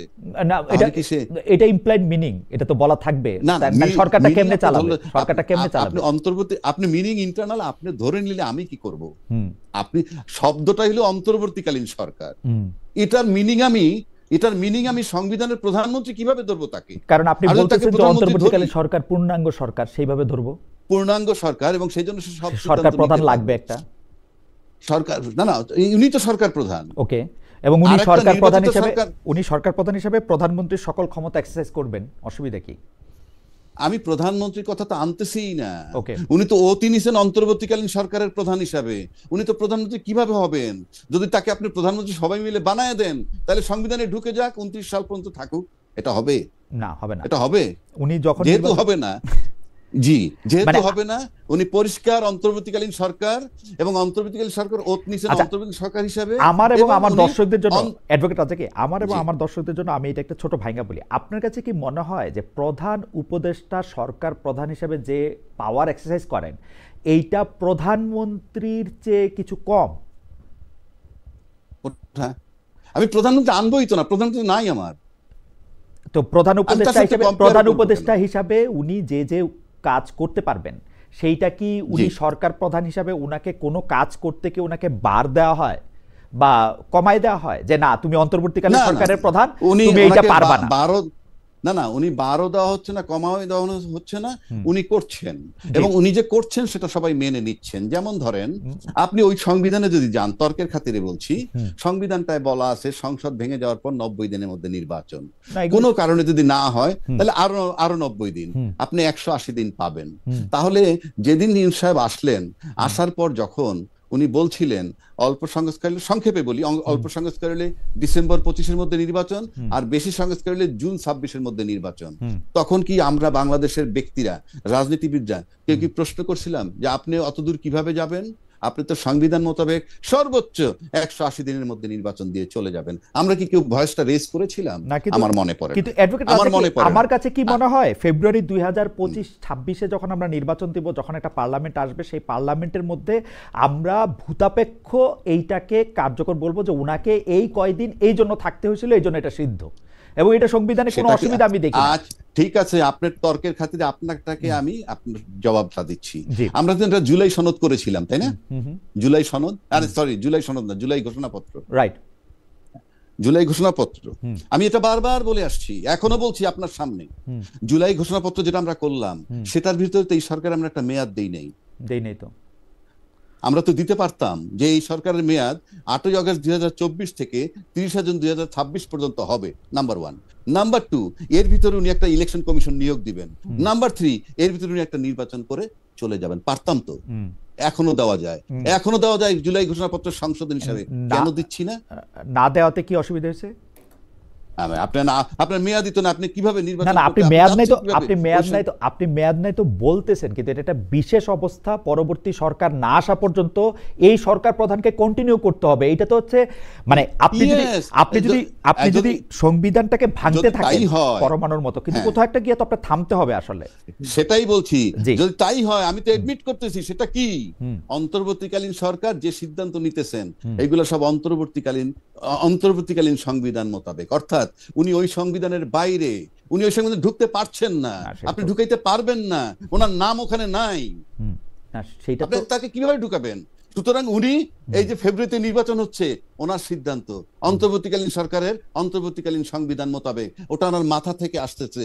আপনি এটারে বায়বীয় বলতে পারেন, অলিখিত বলতে পারেন, হোয়াট এভার ইট ইজ, সবাই যখন মেনে নিচ্ছে ওটাই সংবিধান। না, হ্যাঁ ঠিক ওটাই আছে। সংবিধান। না, আমিও তো সেটাই বলতেছি, কিন্তু আপনি এটাতে কি সমস্যা দেখতেছেন? মানে আমি ঠিক বুঝতে পারছি না যে মানে আমরা কথাটা আমি সমস্যা দেখতেছি কোন জায়গায় সেটা বলি। জি, আমি সেটা বলেন। সমস্যা দেখতেছি, আর সবাই বলতেছে ওই সংবিধান মোতাবেক নির্বাচন হচ্ছে, ওই সংবিধান মোতাবেক হচ্ছে। যখনই আপনি ওই সংবিধানে যাবেন, তখনই তার নির্বাচনী সময় পার হয়ে গেছে, নাম্বার 1। নাম্বার 2, ওই সংবিধান মোতাবেক যদি প্রথম 90 দিনের মধ্যে নির্বাচন দেওয়ার কথা বলে থাকি, যে দেয় নাই, অথচ ওই যে ইলেকশন কমিশন যে তার নিয়োগই হয়েছে কিন্তু 21 নভেম্বর 2024-এ, অথচ তাদের ওই সংবিধান মোতাবেক নির্বাচন দেওয়ার কথা 90 ডেজের মধ্যে হইলে 8ই আগস্ট 2024 থেকে 7ই নভেম্বর 2024-এর মধ্যে নির্বাচন দেওয়ার কথা ছিল। না, এই যে এই নির্বাচনটা সংবিধান মোতাবেক হইতেছে, এই কথাটা তো হচ্ছে 10টা কথার একটা কথা। আমি তো শুনতেছি এই নির্বাচনটা হইতেছে একটা জরুরি প্রয়োজনে, এই নির্বাচনটা হইতেছে জুলাই আগস্টের একটা অভ্যুত্থানের ফলে একটা অদ্ভুত অবস্থায়। এখানে শোনাশুনি ব্যাপার না, এটা রাষ্ট্র, কিন্তু হ্যাঁ, রাষ্ট্র। এটা কোনো সমিতি না, যে আমি চালাই নিলাম। হ্যাঁ। আপনি আপনি আপনি এটাকে এভাবে চালাই নিতে পারবেন না। এখন আপনি যদি গোজামিল দিয়ে নিয়ে যান, হ্যাঁ, তো এই যে নির্বাচন একটা যখন গণ দেয়, অভ্যুত্থানে একটা গণ অভ্যুত্থানে তো আপনার অনেক গোজামিল দিতে হয়েছে এমনিও। এই তো একটা গণ অভ্যুত্থানে তো আপনার গোজামিল দিতে হয়েছে। আমার তো গোজামিলের প্রবলেম নাই, আমার তো গোজামিলের প্রবলেম নাই। না, আপনি গোজামিলে প্রবলেম নাই মানে কি? তাইলে তো আপনি বলতে পারেন প্রথম যে এই আপনি আমাদের দেশে আরো অভ্যুত্থান হয়েছে, সামরিক অভ্যুত্থান হয়েছে, বেসামরিক অভ্যুত্থান হয়েছে, কিন্তু আমরা কি কোনো অভ্যুত্থানের পরে দেখছি এরকম যে বায়তুল মুকাররমের ক্ষতি পালায় যায়, যার পিছে লক্ষ না, সেটা তো আরেকটা কথা হলো, সেটা তো আরেকটা কথা। না, কেন বলবেন? আপনি আমাদের দেশে যে অভ্যুত্থান হয়েছে সেই অভ্যুত্থানে কি হয়েছে আপনারা আমি মনে করাই দেই। আমাদের এই অভ্যুত্থানের পরে কে সরকার চালাবে এবং এই সরকার চালানোর পরে কি হবে সেই এক ব্যক্তির জন্য সংবিধান চেঞ্জ হয়েছে। বলেন কার? শাহাবুদ্দিন সাহেবের জন্য সংবিধান চেঞ্জ হয়েছে, উনি রাষ্ট্রপতি থেকে আবার প্রধান বিচারপতিতে গেছেন। আচ্ছা, সেখানে আসছি আমি। শাহাবুদ্দিন সাহেবের শুধু একটা মাত্র পার্ট ছিল যে উনি আবার পূর্বের পদে ফেরত যাবেন, এইটুকু অসাংবিধানিক। বাট তাকে যে ভাইস প্রেসিডেন্ট নিয়োগ দিছে, তার কাছে ক্ষমতা হস্তান্তর করছে, সব সাংবিধানিক। না, সব সাংবিধানিক। শুধু তাকে ফেরত যাওয়াটা, শুনেন, ফেরত যাওয়াটা কেন? ফেরত যাওয়াটার সাথে আমার রাষ্ট্রের কোনো হ্যাম্পার হয় না। 3 দলীয় রূপরেখা, সমস্ত রাজনীতির একত্রে, আচ্ছা ঠিক আছে, ওনাকে ফেরত দেওয়া যাবে। আমাদের দেশের আমি এবার এই সিচুয়েশন মিলাই, জনাব রাজ্জাকী সাহেব, আপনি দেখেন আমাদের প্রধানমন্ত্রী পালায়ে গেছে, সরকার প্রধান এখন কে হবে? সুপ্রিম কোর্টের থেকে জিনিসটা জানতে চাওয়া হয়েছে। সরকার প্রধান হবেন প্রধান উপদেষ্টা, তিনি প্রধানমন্ত্রীর দায়িত্ব পালন করবেন, তিনি হচ্ছেন অমুক লোক হবেন। এই একটু জায়গায় সংবিধানের ব্যত্যয় হয়েছে, এটা আবার পরে সংবিধানে ঠিক করেও নেওয়া যাবে। এটা এমন কিছু জিনিস না। নির্বাহীর দায়িত্ব পালন করবেন জি, প্রধানমন্ত্রী না, রাষ্ট্রের প্রধান নির্বাহীর দায়িত্ব পালন করবেন। হ্যাঁ, রাষ্ট্রের প্রধান নির্বাহীর পার্থক্য কি? প্রধানমন্ত্রীর দায়িত্ব আর প্রধান নির্বাহীর দায়িত্ব। আপনি তাহলে আপনি ইউনূস সাহেবকে কি প্রধানমন্ত্রী বলতে চান কিনা? আমি প্রধান উপদেষ্টাই বলতে চাই, নামে কিছু আসে যায় না। উনি প্রধানমন্ত্রীর দায়িত্ব পালন করেন। আপনি প্রধানমন্ত্রীর জায়গায় ঢুকাবেন কেমনে তাকে? ঢুকাইতেছি তো। উনি সরকার প্রধান, আপনি রিভলভারের বক্সে পিস্তল ঢুকাবেন কেমনে? না, তো আপনার সাথে তো আমি আইনি কুটতর্কে আমি যাব না, কিন্তু আপনি আমাকে এই কথা বলেন। দিস ইজ নট কুটতর্ক। আপনি আমাকে বলেন, আমি তো একটা সরল প্রশ্ন করছি যে সরকার প্রধান হিসেবে ডক্টর ইউনূস সাহেবের ক্ষমতা কোন প্রধানমন্ত্রী থেকে কম কিনা? প্রধানমন্ত্রী কোন প্রধানমন্ত্রী? কোন প্রধানমন্ত্রী, বাংলাদেশে যত প্রধানমন্ত্রী হয়েছে তাদের কারো থেকে কম কিনা? না, আপনি অন্য প্রধানমন্ত্রী টানবো কেন? এটা বায়বীয় বিষয় না। আপনি যখন তুলনা করেন আপনি তো একটা, হ্যাঁ, সরকারের প্রধান নির্বাহী, প্রধানমন্ত্রীও সরকারের প্রধান নির্বাহী। সরকার প্রধানমন্ত্রী নির্বাচিত সরকার প্রধান, আর ইউনূস সাহেব হইলেন 106 ধারার বিধান মোতাবেক, জনগণের ম্যান্ডেট মোতাবেক প্রধান নির্বাহী সরকারের, অন্তর্বর্তীকালীন সরকারের প্রধান। আমি অবশ্য আচ্ছা, আমার নাম রাজ্জাকী, আমার নাম মহিউদ্দিন বললে কাজ হবে? না, সেইটা তো নামের ক্ষেত্রে ঠিকই আছে, মানুষের ক্ষেত্রে ঠিকই আছে, কিন্তু সরকার আপনি একজনকে বলবেন সে হচ্ছে প্রধান নির্বাহী। আমি তো বুঝি আমি আপনাকে বলি সরকার প্রধান হিসাবে উনি কি পারেন না, যেটা মানে প্রধানমন্ত্রী হইলে তিনি পারতেন। আপনি বলেন তো কি পারেন না ডক্টর ইউনূস সাহেব? আপনি যেহেতু সে পূর্ণাঙ্গ সরকার এবং সরকার প্রধান, সুতরাং সংবিধান মোতাবেক, অর্থাৎ কোন সংবিধান? অন্তর্বর্তীকালীন সরকারের প্রধান, অন্তর্বর্তীকালীন সরকারের সংবিধান মোতাবেক উনি ওনার মতো সব পারেন, যে কারণে উনি 26 ফেব্রুয়ারিতে নির্বাচন নিতে পারছেন এবং সবাই মেনে নিতে বাধ্য হয়েছে। আমার মনে হয় আলোচনাটা এখানে টু বি কন্টিনিউড রাখতে পারেনি যে 90 দিন বা 180 দিনের মধ্যে নির্বাচন করতে হবে। ওকে, এটা কেউ বলতে পারেনি। ওকে, আমরা টু বি কন্টিনিউড আলোচনাটা আপনি এখন যদি এইটা একটু বলতেন ছোট করে, যে জাতীয় ঐক্যমত্য কমিশনকে কি আপনার কাছে মনে হয়েছে হাল ছেড়ে দিয়েই বিদায় নিল? মানে জাতীয় ঐক্যমত্য কমিশন আসলে ঐক্যমত্য প্রতিষ্ঠা করতে পারলো কিনা? জাতীয় ঐক্যমত্য কমিশন যেটুকু করেছে আমি দেখেছি, সেখানে বলা হয়েছে এরকম যে ফাইনের যেদিন স্বাক্ষর হলো, স্বাক্ষরের পর আমরা এটাও শুনেছি যে সরকার প্রতারণা করেছে কোন রাজনৈতিক দলের সাথে, এ কথাও শুনেছি। আবার ঐক্যমত্য কমিশন নোট অফ ডিসেন্ট সহ সমস্ত একটা মতামত দিয়ে গেছে সরকারের কাছে। মিন্স ঐক্যমত্য কমিশনের প্রধান যে একই ব্যক্তি, ঐক্যমত্য কমিশনের প্রধানও এবং আবার রাষ্ট্রের সরকারের প্রধান নির্বাহী। সুতরাং এইটা যখন তার কাছে দিয়ে দিচ্ছে, তখন ঐক্যমত্য কমিশনের দায়িত্ব শেষ হয়ে গেছে। তারপরে তারা চলে গেছে, এখন কি দায়িত্ব শেষ করে চলে গেছে, না ঘুরতে গেছে, না আবার আসবে, সেটা তাদের ব্যাপার, কিন্তু তাদের দায়িত্ব শেষ করেছে। এখন আসেন, দায়িত্ব শেষ করার পর যখন একটা প্রশ্ন আসলো যে নোট অফ ডিসেন্ট যেগুলো ছিল এগুলা পরে ছিল না, এই যে তাকে প্রতারণা বলা হয়েছে, সরকারকে বলুক, এটা তারা বলতে পারে, কিন্তু এখানে আমার একটা প্রশ্ন আছে। ঐক্যমত্য কমিশন যখন, কমিশনরে যখন প্রতারক বলা হইলো, সরকারকে প্রতারক বলা হইলো, তখন কি করবে সে? তখন সরকার দুইটা অপশন বেছে নিল। দুইটা অপশন মানে কি, যে আমি তাহলে আপনাদেরকে আরেকটা সুযোগ দিচ্ছি। আপনার কেউ কেউ বলছে এটাকে আলটিমেটাম, আলটিমেটাম যদি ধরে সেটা তাদের, এই যে ধরার ব্যাপারটা যার যার, উনি বলছেন আপনারা একটা সিদ্ধান্ত দেন, না দিলে ফাইনালি সরকার সিদ্ধান্ত দিবে। এখন পাশাপাশি আমার আরেকটা প্রশ্ন হচ্ছে যে আমরা যখন রাজনৈতিক বড় দলগুলো যখন সব কথা তোলে যে সরকার প্রতারণা করছে তাদের সাথে, এই খোলা আকাশের নিচে 18 কোটি লোকের প্রেজেন্সে সোশ্যাল মিডিয়ায় দেখেছে প্রতারণা করেছে, তো যে সরকার প্রতারণা করে সেই সরকারের অধীনে নির্বাচনে গেলে সে যে নির্বাচনের ভিতরে প্রতারণা করবে না তার কি নিশ্চয়তা আছে? তো আমার সাথে যখন ওপেন প্রতারণা করলো, তখন আমি মনে করি প্রতারক সরকারের অধীনে নির্বাচনেই তো যাওয়া উচিত না। মানে আর কি অপশন আছে যে এখন নির্বাচনে না গেলে প্রতারক সরকারের অধীনে প্রতারক সরকারকে আরো 2 বছর থাকতে দেওয়া উচিত, তাই না? আমি একদিনও না, সরাই দিতে হবে তাকে। সরাই দিয়ে আপনি সরকার কই পাবেন? সবই তো সব। তাইলে আমাদের দায়িত্ব কি ছিল? 7টা মাস যখন আমরা একে একে বসলাম, 100% ব্যর্থ সরকার, এনজিও সরকার, তাকে দিয়ে কোনো কাজে লাগবে না, আমাদের ব্যর্থ।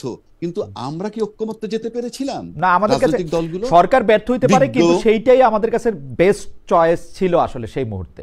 আমাদের কোনো উপায় ছিল না, কারণ হচ্ছে যে একটা দেশের সরকার পালায় গেছে, আমাদের কোনো উপায় ছিল না। ডক্টর ইউনূস আমাদের একমাত্র উপায়। ইয়েস ইয়েস, এই সরকার যে আমাদের কাছে বেস্ট অপশন ছিল, এবং এই সরকার যে একেবারেই গ্রহণযোগ্য নয়, এই দুইটার মেয়াদ কখন বুঝলাম আমাদের বেস্ট অপশন? কখন বুঝলাম যে এটা আমাদের বেস্ট অপশন, এবং কখন বুঝলাম এই সরকার আমাদের কিন্তু অযোগ্য? আমরা মনে করছি এই সরকার আমাদের বেস্ট অপশন ছিল, পাশাপাশি আমরা এও মনে করছি এই সরকারকে ইলেকশন দিতে হবে, এবং এই সরকার ইলেকশন দিতে সময় নিজে ইলেকশনে দাঁড়াবে না, এটুকু আমাদের চাওয়া ছিল। কারণ শেখ হাসিনা গত কয়েক বছর ইলেকশন করছে, নিজে ইলেকশনে দাঁড়ায়, তার জন্য ইলেকশন সুষ্ঠু হয় নাই। আমরা এরকম একটা সরকার চাইছিলাম যে নিজে ইলেকশনে দাঁড়াবে না, না দাঁড়ায় একটা ইলেকশন দিবে। আমরা বিভিন্ন রকম ওকালতি পেঁচে পড়ছি, আজকে এইটা কালকে সেইটা, ইলেকশন বারবার পিছায় গেছে, এটা আমরা চাই নাই। এই হচ্ছে সহজ হিসাব। এটা এটা পড়লো কিভাবে? আচ্ছা, আপনি যদি মহিউদ্দিন ভাই প্রতারিত হন আমার কাছ থেকে, হ্যাঁ, না আমি প্রতারিত শব্দটা ইউজ করব না, আমি বলবো যে অযোগ্যতা, অসমানতা। হ্যাঁ হ্যাঁ, আমি তারেক সাহেবের কাছে আসবো। জি, আমরা বলি, আমি যদি তারেক যদি আমার কাছে প্রতারিত হয়, কথার কথা বলছি, প্রতারিত হইলে এটা কি তার কোয়ালিটি যে আমাকে প্রতারণা করছে রাজ্জাকি সাহেব, নাকি ডিসকোয়ালিফিকেশন? আপনি বুঝতে পারবেন না কেন যে আপনার সাথে প্রতারিত হচ্ছে? না, আমি বুঝতে পারি না তা কিন্তু না, মানে আমি প্রতারিত হইলে আমি বুঝতে পারতাম, কিন্তু প্রতারণা শব্দটা আপনি ব্যবহার করতেছেন, আমি ব্যবহার করতেছি না। তারেক সাহেব কি ব্যবহার করতেছে, তারেক সাহেব কি করতেছে সেটা তারেক সাহেবের কাছে একটু জানি। জনাব তারেক, আপনি না না, এই তারেক সাহেবকে আমি বলছি। হ্যাঁ জি, জনাব তারেকের কাছে একটু শুনি। জনাব তারেক এখানে বলতে চাইতেছিলেন, জনাব তারেক আপনি বলেন। জি জি জি, আমরা দেখেন, আমরা তো ভোটাধিকারের জন্য লড়াই করেছি শেখ হাসিনার সময়ে, যে আমাদের এটা হচ্ছে না। যিনি সরকারে থাকবেন তিনি আবার এমপি নির্বাচনে যাবেন, এবং তিনি সরকারে থেকেই তিনি নির্বাচনের আয়োজক এবং তিনি এমপি প্রার্থী। এটাই তো সমস্যা ছিল। তো এই কাজটা তো এই সরকারও করছে, তারা নিজেরাই এমপি হওয়ার জন্য খায়েশ জ্ঞাপন করছে। এবং এখানে বিএনপি করছে না তো জনাব তারেক, আপনি খায়েশ জ্ঞাপন করছে না তো? না, উনারা পদত্যাগ করে নির্বাচন করবেন। আমরা তো শেখ হাসিনাকে, যেমন আমার মনে আছে, আমি শেখ হাসিনাকে বলছিলাম যে আপনি চেয়ারটা ছাইরে নির্বাচন করেন, দরকার হলে শেখ রেহানাকে প্রধান নির্বাচন কমিশনার বানান। ওইটা উনি করেন নাই, কিন্তু প্রধানমন্ত্রী থেকে ইলেকশন করছে। কিন্তু আপনি মনে করে থাকেন, একটু বলি। জি না, দেখুন, আপনার এই সরকার গঠিত হওয়ার সময় বিএনপি করা একটা লোক কেন এই সরকারে অংশ হয়নি, বা জামাত করা একটা লোক সরাসরি এই সরকারে কেন পার্ট হয়নি? ঠিক একইভাবে যারা এই যে ছাত্র উপদেষ্টারা আছে, আপনি বলতে পারেন জুলাই গণঅভ্যুত্থানের কারণে তাদেরকে এখানে সুযোগ দিতে হবে, কিন্তু তারা তো ওই ধরনের একটা কমিটমেন্টেই ছিল। বা আমাদের কোনো ইন্টারিম গভর্নমেন্ট, তত্ত্বাবধায়ক সরকার, তারা কি কোনো উপদেষ্টা কখনো নির্বাচন করতে চেয়েছে? বা এখানে ধরেন আসিফ মাহমুদের ক্ষেত্রে আপনি মেনে নিচ্ছেন, নাহিদের ক্ষেত্রে মেনে নিচ্ছেন, অথবা বিএনপি জুলাই স্পিরিটকে ধারণ করার জন্য বলছে যে না, ছেলে 2-3টা নির্বাচন করবে, করুক। বাট এটা তো একটা নীতি বহির্ভূত কাজ। ওইখানে যদি সাখাওয়াত সাহেব অথবা আসিফ নজরুল স্যার যদি বলে আমি পদত্যাগ করে নির্বাচন করব, অথবা প্রধান উপদেষ্টা যদি বলে আমি পদত্যাগ করে নির্বাচন করব, ঠিক আছে, সেগুলো কতটুকু মানানসই? আপনি ক্যাটাগরি করে ফেলছেন যে অল্প বয়স্ক উপদেষ্টা হলে সে নির্বাচন করতে পারবে, আর বেশি বয়স্ক উপদেষ্টা হলে সে না নির্বাচন না করতে না না, পারবে না। এটা আসলে জনাব তারেক, আমি একটা কথা বলি, বাংলাদেশের মানুষ নির্বাচনে অংশগ্রহণ করতে পারবে না, বাংলাদেশের যে কোনো মানুষ, এই দাবি কিন্তু আমরা কখনো করি নাই। আমরা বরাবর দাবি করছি আপনি ইলেকশন করেন, চেয়ার ছেড়ে দিয়ে ইলেকশন করেন। এখন জনাব আসিফ মোহাম্মদ সজীব না, ভুঁইয়া হোক আর ডক্টর মোহাম্মদ ইউনূস হোক, ওখানে ওনারা না। যদি চেয়ার না, ছেড়ে না। দিয়ে ইলেকশন করেন, আপনি তাদেরকে কেন না, না, দোষ না। দিবেন? চেয়ার ছেড়ে না, দিয়ে না, ইলেকশন করবে শোনেন, তো। শোনেন, এই সরকারটা আসলে ওই আপনার কোন রাজনৈতিক সরকার হিসেবে রাজনৈতিক প্রতিনিধিরা এই সরকারটা গঠন করেনি। যারা রাজনীতি করবে তারা এখন যদি এই জায়গাতে, এবং সে যদি দেখেন সে রাজনীতি করার উদ্দেশ্যে নিজ এলাকায় আপনার হলো বড় একটা বাজেট নিচ্ছে, এবং এটা এটা নির্বাচনের আগে সে মহান হওয়ার চেষ্টা করতেছে সরকারি টাকা দিয়ে, সরকারি টাকা খরচ করে। এগুলোকে আপনি পজিটিভলি নিতে পারেন, কিন্তু আমি নিতে পারছি না। আমাদের জনাব তারেক ethics রহমান, বলে, আপনার আমি ব্যাপারটা বলি।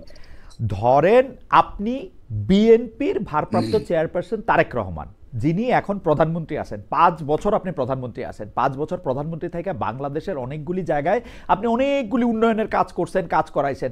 তার মানে কি জনগণ আপনাকে ভোট দিবে? এটা আপনার মানে এটা আপনার পাওনা হয়ে গেছে ভোট?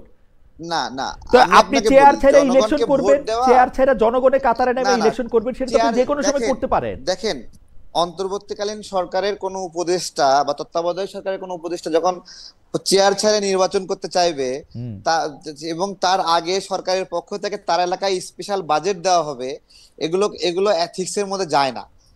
আমি মনে করি যায় না। না না, ঠিক আছে? কিন্তু কিন্তু আমরা কিন্তু গত 15 বছর, 17 বছর, 21 বছরের সবকিছু আমরা ভুলে যেতেছি। আমরা কিন্তু না, শেখ ভুলে হাসিনাকে যাচ্ছি বলছিলাম যে আমরা। আপনি প্রধান নির্বাহীর চেয়ার ছাড়েন, ছাইরা আপনি ইলেকশন করেন। একটাই দাবি ছিল আমাদের গত 15 বছরে, যে আপনি ছাইরা ইলেকশন করেন, কারণ আপনি থাইকা ইলেকশন হ্যাঁ, করলে আপনি কি কিন্তু করেন এটা আমরা দেখতে ধরেন, পাচ্ছি। না না না না, আমি বলছি, হ্যাঁ। দেখেন, এটা হলো মানে প্রচলিত রাজনৈতিক সরকার না। এখানে যে মানুষগুলো আসছে, এটা একটা সামাজিক চুক্তি ছিল ওই সময়েই, যে অন্তর্বর্তীকালীন সরকারের উপদেষ্টারা নির্বাচনে অংশগ্রহণ করবে না, এরকম একটা বলা বলি ছিল, এবং এই ধরনের একটা প্রজ্ঞাপন হওয়ার কথা ছিল। কিন্তু এটা তাদের মধ্যে বিরোধিতার কারণে এই প্রজ্ঞাপনটা আর হয়নি, যে এই অন্তর্বর্তীকালীন আমার মনে হয় সরকার যে কি নীতিমালায় জনাব চলবে। তারেক, আমরা যে বিষয়টা নিয়ে তর্ক করতেছি, আমার মনে হয় আপনি ঠান্ডা মাথায় ভাইবা দেখবেন, অন্তর্বর্তীকালীন সরকারের উপদেষ্টারা জি, জি। নির্বাচনে অংশগ্রহণ করবে না। আসলে জনাব আসিফ মোহাম্মদ সজীব ভুঁইয়া যেই মুহূর্তে পদত্যাগ করবেন, তিনি আর অন্তর্বর্তী সরকারের উপদেষ্টা থাকবেন না। আসলে তাকে বিচারের আওতায় আনা উচিত, তার অর্থনৈতিক ব্যবস্থাপনা দুদক দিয়ে তদন্ত সেইটা আপনি করা উচিত। আলাদা তাকে আলাপ তো- করেন, আপনি না, 100 না, বার না, বিচার না। করেন তারে। নির্বাচন তো দূরের কথা, নির্বাচন তো দূরের কথা, সে এই আগ্রহ পোষণ করার সঙ্গে সঙ্গে তাকে বহিষ্কার করা উচিত ছিল। এবং সে কেন এই আগ্রহ পোষণ করছে, এবং এই আগ্রহের কারণে সে কত টাকা দুর্নীতি করেছে এই প্রস্তুতি না না, নেওয়ার জন্য, সেই সেইটা বিষয়ে তদন্ত হওয়া উচিত ছিল। আপনিও একটা প্রাইভেট পার্সন হিসেবে আপনি তার বিরুদ্ধে, যদি আপনার কোনো ক্ষোভ থাকে, লুকাস স্ট্যান্ডাই থাকে, আপনি রাজ্জাক সাহেবকে সঙ্গে না, নিয়ে লুকাস স্ট্যান্ড না, এটা কোনো সুযোগ নাই। আপনার কোনো লুকাস স্ট্যান্ড নাই, এখন এই উনি চুরি ধরেন, করবে, কেউ এটার মধ্যে ইয়া হবে না। আমি স্রেফ বলছি, এখন এখন হয়তোবা তারা বিএনপির সঙ্গে যাবে, আমাদের সাথে বিএনপির বন্ধুত্ব আছে, থাকলেও আমরা এটা বিরোধিতা করব। এটা আমরা মনে করি এটা ন্যায় নয়, ঠিক আছে? না না, আপনার ন্যায়ের হিসাব দিয়েই তো পৃথিবীতে একমাত্র ন্যায়ের ডিকশনারি লেখা হবে না। ন্যায় তো নানা ধরনের হইতে কোন পারে। উপদেষ্টা কখনোই নির্বাচন করেনি। উপদেষ্টার নির্বাচন করবে না জনাব তারেক, উপদেষ্টার নির্বাচন করবেন না। উনি যখন পদ ছেড়ে দিবেন, তখন তিনি আর উপদেষ্টা থাকবেন না। পদ ছাড়লেও করতে পারবেন না, পদ কেন? ছাড়লেও কেন? কখনো কেন? করেননি। কেন করেননি? করেন নাই? মানে তো আপনি এই অনুরূপ সরকার তো বাংলাদেশে আমরা তো বলতে হাইকোর্টের পারি। হাইকোর্টের বিচারকরা চেয়ার থেকে নেমে ইলেকশন করছে জনাব তারেক রহমান। না না না না, তারপরে এই যে অ্যাটর্নি জেনারেল একটা লোভনীয় পদে আছেন, উনিও নির্বাচনে আমার কাছে মনে হয় আগ্রহ দেখাচ্ছেন। বাংলাদেশের না, সব না, অ্যাটর্নি এগুলো জেনারেলের উচিত না। সব অ্যাটর্নি জেনারেল এগুলো- নির্বাচন এগুলো- করে আসা উচিত। আমার কাছে এটা মনে হয়, এটা এর আগেও আসছে, না, এরপরও আসছে। আমি মনে করছি এই ধরনের সুবিধাজনক পদে অন্তর্বর্তীকালীন সরকারের থেকে এটা উচিত না। না, না, সেটা আপনি- এটা উচিত না। সেটা এটা আপনি কোন মনে দলের করছেন। কোন দলের সমর্থনে থাকলেই সেটা ওকে, ন্যায্য হয়ে যাবে। আপনার জন্য বিএনপি আপনার ঠিক জন্য আছে। আপনার জন্য আমার যে প্রশ্ন ছিল, সেই প্রশ্নটা যদি একটু অ্যাড্রেস করেন। আপনারা যারা নতুন রাজনীতি করতে চান, রাষ্ট্র সংস্কার, রাষ্ট্র মেরামতের জন্য গত 7-8 বছর ধরে আপনার সাথে আমার কথা হচ্ছিল। আপনি 2016 সালে আপনি কুমিল্লা বিশ্ববিদ্যালয় থেকে সর্বোচ্চ স্নাতকোত্তর পর্যায়ে ডিগ্রি নিয়েছেন। তারপর থেকে এই 7-8 বছর ধরে আপনি আন্দোলন সংগ্রামে আছেন, রাজনীতি করছেন। রাজনৈতিক সংগঠন পরিচালনা খরচ, কর্মসূচির অর্থসংস্থান নিয়ে আমি সবাইকেই প্রশ্ন করে থাকি। আপনার ক্ষেত্রে আপনি যদি একটু বলতেন যে আপনার দলটা আসলে আপনি কিভাবে এই ব্যয় নির্বাহ করেন, বা এইটার আদৌ কোনো ব্যয় আছে কিনা, আপনি নির্বাচন করলেও বা এই ব্যয়টা কোত্থেকে আসবে? জনাব তারেক রহমান। জি, অনেক ধন্যবাদ। আমাদের রাজনৈতিক প্রক্রিয়ায় একবারে ইনিশিয়ালি শুরু থেকেই এটা পুরাটাই মানুষের দান নির্ভর একটা। আমাদের প্রবাসী ভাইরা দান করতেন, তারপরে শিক্ষকরা, ব্যবসায়ীরা বিভিন্ন বিচ্ছিন্ন ভাবে, এবং একবার ইনিশিয়ালি কোটা সংস্কার আন্দোলনের সময়ের পরবর্তী যে সংকটগুলো আসছে, এটা পুরোপুরি বিকাশ, নগদ অথবা এই ধরনের ক্লাউড ফান্ডিং এর মাধ্যমে আমরা এটা কাজগুলো করেছি। এবং আমাদের গণ অধিকার পরিষদ যখন দুই ভাগে ভাগ হয়ে গেল, তখন আমরা এটাকে তখনও পাবলিক ডোনেশনের উপরেই আমরা নির্ভর ছিলাম। এবং আমি যেটা করতাম যে আমি সবসময় এটা তালাশে থাকতাম যে আমার নিজের একটা কর্মসংস্থান থাকবে। সে কারণে একবারে শুরু থেকেই ফল ব্যবসা করতাম। আমি প্রত্যেকটা সিজন আসতো, আমি প্রচুর পরিমাণে ফল বিক্রি করতাম বা মধু বিক্রি করি, সেখান থেকেও একটা ফান্ডিং হয়। তো আমি আমার নিজের ফান্ডিং, আমি রাজনীতিতে আমার নিজে ব্যক্তিগতভাবে যা ইনকাম করি তার মেজরিটি আমি রাজনীতিতে আমার সম্পৃক্ত করে ফেলি। পাশাপাশি আমাদের সহযোদ্ধা, শুভাকাঙ্ক্ষী যারা আছে তারা আমাদেরকে সাপোর্ট করেন। আচ্ছা, জনাব তারেক রহমান, হ্যাঁ, আপনাকে আমরা এটা এটা আপনার হলো লুকানোর কিছু নাই, আমরা মানুষের অর্থ সহযোগিতা নেই। এটা তো রাজনীতি, তো সহযোগিতা নিতে হবে, নিজে নিজে সবকিছু করা যায় নাকি। ওকে, জনাব তারেক রহমান, আপনাকে ধন্যবাদ। অ্যাডভোকেট আবু রাজ্জাককে আমি এবার একটা অন্য বিষয়ে আপনার একটু দৃষ্টি আকর্ষণ করতে চাই।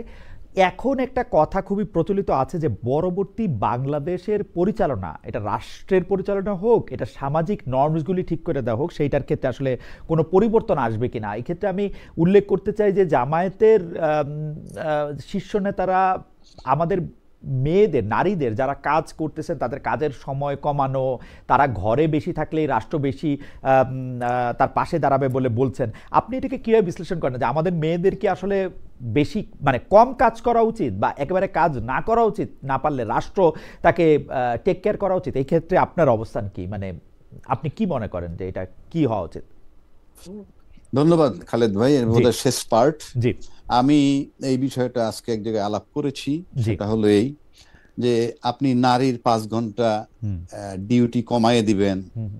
প্রশ্ন হলো ডিউটি কমাই দিয়ে কি আপনি পুরো বেতন দিবেন কিনা, দিলে কোন বিধানে দিবেন, আবার তারা কি তাদেরকে কমাবেন কেন, তার ডিউটি কমাইতে হবে কেন, এটা কি আপনার কোনো লোভনীয় কিছু?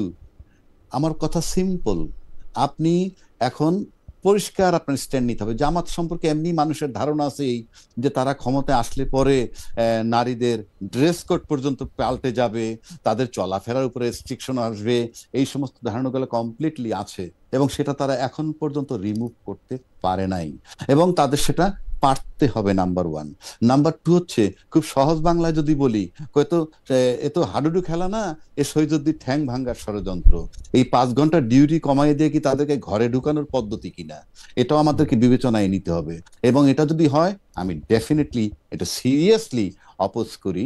কারণ পৃথিবীতে আপনি এই জায়গায়, পৃথিবী এই সিস্টেমে চলবে না। আপনার এখন আরো একটা কথা বলি, আপনি জামাত নমিনেশন দিচ্ছে কতজন আমি জানি না, অ্যাকুরেট সংখ্যাটা জানি না, বিবেচনায় নিতে হবে আমাদের যে ইলেকশন কমিশনের বিধান, না কোন বিধান আছে যে 33% নারী থাকতে হয়। তো 33% নারী আপনার মূল দলে আছে কিনা সেটা তো আমার গণনা করে বের করা সম্ভব না। এটা জাজ করার ক্ষেত্রগুলো হলো কমিটি, মনোনয়ন। সেক্ষেত্রে মনোনয়ন যে দিছেন তাতে কত পার্সেন্ট দিছেন, 33% দিছেন কিনা, 1 নম্বর। 2 নম্বর, যদি না দিয়ে থাকেন তাহলে আমি অবশ্যই সেটা অপোজ করি যদি বিধানটা থেকে থাকে। 2 নম্বর আসি, আমরা বিএনপি কেও দেখেছি যে আমরা যদি জামাতের সাথে কম্পেয়ার করি, অবশ্যই আমরা বিএনপি কে জামাত ভাববো না, কিন্তু বিএনপি যে 237টা আসন দিছে, তার যদি 33% আমি নারী ধরি, তাহলে 70-75টা নারী নমিনেশন দেওয়ার কথা, কিন্তু সেটাও হয়নি। সুতরাং নারীর ব্যাপারে কিন্তু সবাই মুখে যাই বলুক না কেন, ভিতরে বোধহয় নারীদেরকে একটা অবহেলার দৃষ্টিতে দেখা হয়। তা না হলে আপনার 237টা আসনের মধ্যে এই মাত্র 10টা না 11টা কেন?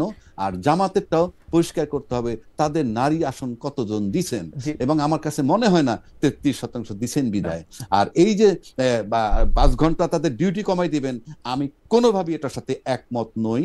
কারণ আমি কেন নারী পিছিয়ে রাখবো, রাখার তো কোনো কারণ নাই। এবং এটা উনি যদি সস্তা কিছু করে থাকেন সেটাও ভুল করছেন, and if it is a fact সেটাও ভুল করছেন। এবং আপনি যদি 5 ঘন্টা ডিউটি কমাই দিয়ে তারা টাকা পুরো দিবেন যদি থাকে, সেটাও আপনার কিন্তু একটা বৈষম্যর ব্যাপার। যেভাবেই যান কোনোভাবে এটা গ্রহণযোগ্য নয়। আমি আমি কি বুঝাতে পারলাম? অ্যাবসলিউটলি আমি আচ্ছা একদম ভাইয়া, এই প্রসঙ্গে জনাব তারেক একটু কথা বলবেন। জি, আমরা একদম শেষ করে জি দিই, বলেন জনাব তারেক। না, আমি আসলে 13 তারিখের একটা বিষয়ে মতামত রাখতে চেয়েছিলাম, সুযোগ পাইনি। জি, বলেন যদি সুযোগ দেন। বলেন বলেন। জি, প্রথমত আওয়ামী লীগের বিচারটা জামাত করুক, এটা আমি কখনো চাই না। আমি খুব করে পর্যবেক্ষণ করেছি যে এখানে আসামি পক্ষের আইনজীবী এবং রাষ্ট্রপক্ষের আইনজীবী, এখানে জামাতের আধিক্য বা ব্যাপক রয়েছে। যদি এরকম হয় তাহলে বিষয়টা এরকম আসে যে 1971 সালের প্রতিশোধ নিচ্ছে নাকি জামাত। তো আমি এটা চাই না। আর 13 তারিখের যে বিষয়টি আসছে যে আওয়ামী লীগ সক্রিয় হচ্ছে বিভিন্ন বিষয়ে, বিভিন্ন জায়গায় আগুন লাগছে, তো ধরে নেন আওয়ামী লীগ এই জায়গায় আগুন লাগাচ্ছে, ধরুন আপনি আওয়ামী লীগ আগুন লাগাচ্ছে, কিন্তু আওয়ামী লীগ তো অদৃশ্য, তাকে বিভিন্ন নিষেধাজ্ঞা দিয়ে বা কার্যক্রম স্থগিত করে অদৃশ্য করে রেখেছেন।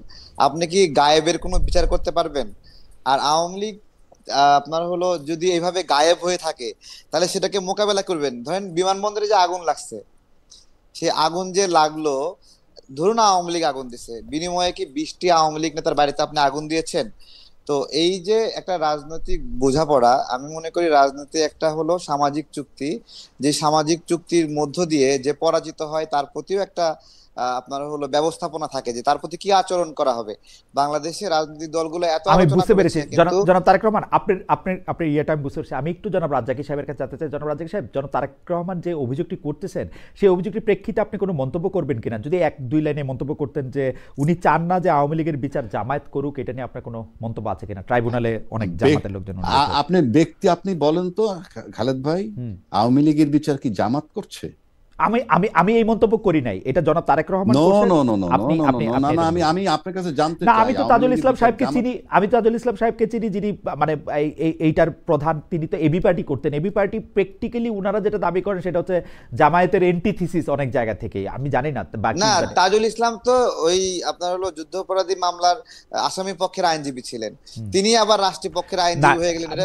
এটা একটা আমি fact আমি একটু বদলে গেল না? আপনার কেসটা বুঝতে পারছি। আমি একটু জনাব অ্যাডভোকেট রাজ্জাকির মন্তব্য আমি একটু শুনতে চাইতেছিলাম যে এটা আপনি না উনার না, আমি তো মন্তব্যের আপনার প্রেক্ষিতে কাছে বলেন। জানতে চাইছি আপনি কি আদালত বিচার করছে? আপনি আদালত বিচার করছে, জামাত বিচার করছে, এই কথাটা কেন আসলো? না, সেইটা মানে হয়তো বিচারকরা তারেক সাহেব জামাত যেটা বুঝাতে পারতেছেন যে না হ্যাঁ না, বিচারকরা জামাতপন্থী। আমি তো জি আমি তো জি অ্যাবসলিউট টার্মে বলতেই পারবো না। জি তারেক সাহেব তো অ্যাবসলিউট টার্মে বললেন জি যে জামাত বিচার করতেছে। আমি সেটাই প্রশ্ন করতেছি, তিনজন বিচারক ফাইনালি কিন্তু কলমের খোঁচাটা দিবেন বিচারক, হুম হুম তারা কি জামাত? হুম। তারেক সাহেব, আপনি এক কি নম্বর। তারেক সাহেব এটাকে আপনি প্রশ্ন উত্তর দিবেন? তারা কি জামাত, যারা বিচারক আছেন, তিনজন আহ, বিচারক না, ট্রাইব্যুনালে? আমি না, আমি যে অবজারভেশন থেকে বলছি সেটা আইজিপি মামুনের আইনজীবী বলেন, তারা তো জামাতপন্থী। অন্তত বিভিন্ন বিষয়ে এখানে জামাতের আধিক্য এবং জামাতের ব্যাপক প্রভাব আছে। এবং আমার জায়গায় আমার কাছে এই ফ্যাক্ট মনে হচ্ছে যে জামাত আওয়ামী লীগের বিচার করছে। তো এইটা জামাতের আওয়ামী লীগের বিচার করা উচিত না বা অধিকার নাই, কারণ সেটা যদি হয় তাহলে এটা 71-এর আমার প্রতিশোধ আমার মনে হয় এরকম যে একটা আপনার বাস্তবতা মন্তব্যটা আসবে। আমি বুঝতে পারছি। জনাব রাজ্জাক, আপনি জি যদি জি আপনার জি মন্তব্যটা করতেন যে আপনার কাছে আপনি না না, আপনি আমার কাছে মনে হয় তাইলে তো ওই যে দলবিহীন যে জনগণ আছে আমাদের দেশে, মানে সব মানুষ তো দলের সাথে সম্পৃক্ত না, সেই দলবিহীন জনগণের ভিতর থেকেই আনতে হবে বিচারক, না না আনতে না না, হবে আমি আমি আমি আইনজীবী, একটু জনাব তারেক সাহেবের আনতে প্রশ্নটা হবে। একটু রিফ্রেশ করি। জনাব রাজ্জাক, সেটাই আমি কি তারেক উচিত না? সাহেবের একজন প্রশ্নটা আমি একটু বিচারক কি রিফ্রেশ করি। দল নিরপেক্ষ হওয়া ব্যাপারটা হচ্ছে উচিত কি, না? আওয়ামী লীগের হ্যাঁ, নেতৃবৃন্দের, শেখ হাসিনা সহ অন্যদের বিচার করার ক্ষেত্রে কি বেছে বেছে যারা শেখ হাসিনার কাছে ভিকটিম হয়েছেন, বিশেষ করে এই ক্ষেত্রে জামাতে ইসলামীর লোকজনই আনা হয়েছে কিনা, যেটা তারেক সাহেব মনে করতেছেন যে এটা ন্যায় বিচারের পরিপন্থী হইতে পারে? আমি কিন্তু আপনাকে বলছি, আপনি বলেন কোর্ট বিচার বিভাগের উপরে না, আপনাদের প্রশ্নের আস্থা ইয়াতে আছে আপনি কিনা? প্রশ্ন করলে তো আমি বিচার- প্রশ্নের না এগেইনস্টে না, প্রশ্ন করবো করলে তো না আমি কেন? কেন, আমি আপনার তো কাছে জানতে চাইছি। hypothesis বলতে পারবো না। আমি আপনার কাছে জানতে চাইছি, আপনি বিচারকগুলো বলেন যে হয় জামাতের নাই, কিনা? আমি আপনার কাছে বিচারকগুলো জানতে চাইছি। জামাতের শোনেন, কিনা?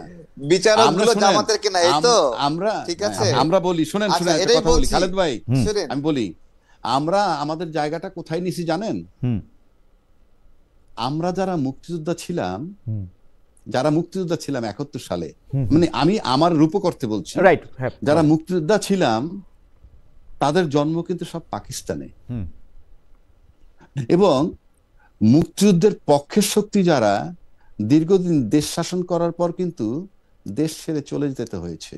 হুম কেন যেতে হয়েছে সেই আলাপের কোনো দরকার নেই। আর আজকে যারা স্বাধীনতার পরে জন্ম নিছে তাদেরকে আমরা রাজাকার বলছি। মানে আমার কাছে সূত্রটা কি? মানে আপনি যে বলতেছেন, আপনি অ্যাকশন না দেখেন না। রাজ্জাকি আপনি ভাই, না না আমি বলি তারেক আপনি ভাই আমার শুনেন বড় ভাই, শুনেন শুনেন, আপনি না আমার না বড় ভাই, না জাস্ট না 30 তারেক ভাই সেকেন্ড শুনেন, সুযোগ দেন যদি।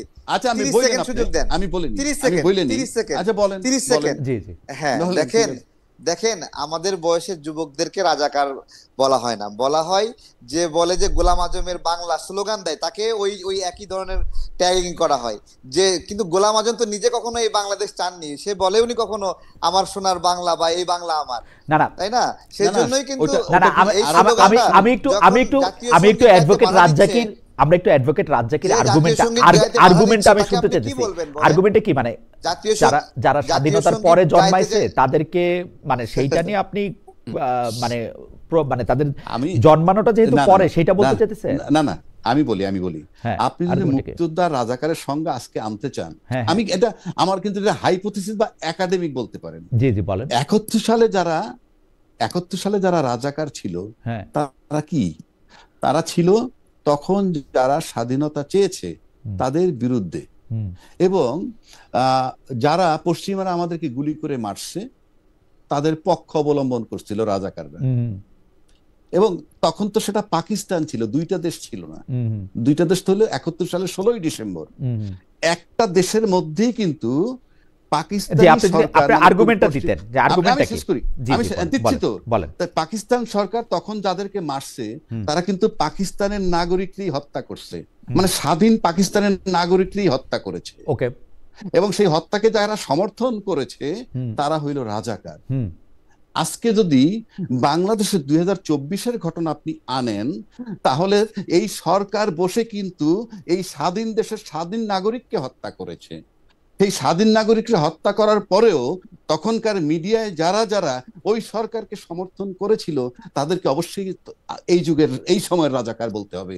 আর Fine. তখন যারা ওই ওই ফ্যাসিস্ট সরকারের বিরোধিতা করছে, সে যদি রাজাকারের নাতিও হয়ে থাকে, সে এই সময়ের মুক্তিযোদ্ধা।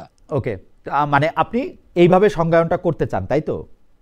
ডেফিনেটলি, কারণ আপনি কি দুইটা আপনি কি সময় কিন্তু আপনি কি আপনি কি স্বাধীন আপনি দেশের কি লোকেরা আপনি কি আপনি কি সরকার হত্যা আপনি কি করেছে। জামায়াতে ইসলামী বাংলাদেশের রাজনৈতিক ইতিহাসে যে জামায়াতে ইসলামী ফ্যাক্টরটা আছে সেটাকে এইভাবেই ডিল করতে চান? নো, ওটাকে আমি এভাবে নিচ্ছি। আমি বলছি দুইটা স্বাধীন দেশেই শেষ, সরকার শেষ। স্বাধীন লোকরা হত্যা করেছে। ওকে। দুইটা স্বাধীন দেশে সরকার স্বাধীন দেশের লোকরা হত্যা করেছে। বাংলাদেশের সরকারও দেশের স্বাধীন স্বাধীন স্বাধীন সাধারণ মানুষ এই দেশের লোকরে হত্যা করেছে। ওকে। এবং তখন যে যারা এই হত্যার পক্ষপাতিত্ব করেছে সেটাকে আপনি কিভাবে নেবেন? আচ্ছা আচ্ছা না না সেইটা আপনার আপনার সংজ্ঞা আমরা বুঝতে পেরেছি। জনাব তারেক, আপনি আমরা একদম শেষ পর্যায়ে আছি। আমরা আমি এই বিষয়ে একটু বলছি, জি একটু এই বলেন। বিষয়ে একটু বলছি। জি জি হ্যাঁ দেখুন, দেখুন আপনার হলো জামাত যেটা করেছে বাংলাদেশের জন্মের বিরোধিতা করেছে, এবং তারা এই যে রং, এই যে রং। আচ্ছা ঠিক আছে, রং হতে পারে আপনি বলেন, কিন্তু আমি কি এবং বলছি? তারা কিন্তু জনাব তারেক আমি জিনিসটা বলি, আমি জনাব তারেক আমি জিনিসটা যেটা বলি, হ্যাঁ আমি আমরা এই প্রসঙ্গটাতে কেন আসলাম? আজকে তো জামাত ইসলামীর কেউ আমাদের সঙ্গে নাই। না না, ওই যে বিচার থেকে আসছি, বিচার থেকে আসছেন। জামাতের, আচ্ছা ঠিক আছে, আসলেন কেন জামাতের করা উচিত না? ঠিক আছে, আপনি তাহলে আপনার বক্তব্যটা শেষ করেন, আমরাও একটা হ্যাঁ আওয়ামী লীগের বিচার না, আমি বলছি দুটার একটা পার্থক্য আছে। আওয়ামী লীগ নিজে ক্ষমতায় থাকার জন্য কিছু মানুষকে হত্যা করেছে, কিন্তু জামাত তো এই দেশের ক্ষমতা, এই দেশের মানুষের ক্ষমতা, জনগণের ক্ষমতা পাকিস্তানের হাতে তুলে দেওয়ার জন্য লড়াই করছে। দুটোর তো পার্থক্য আছে।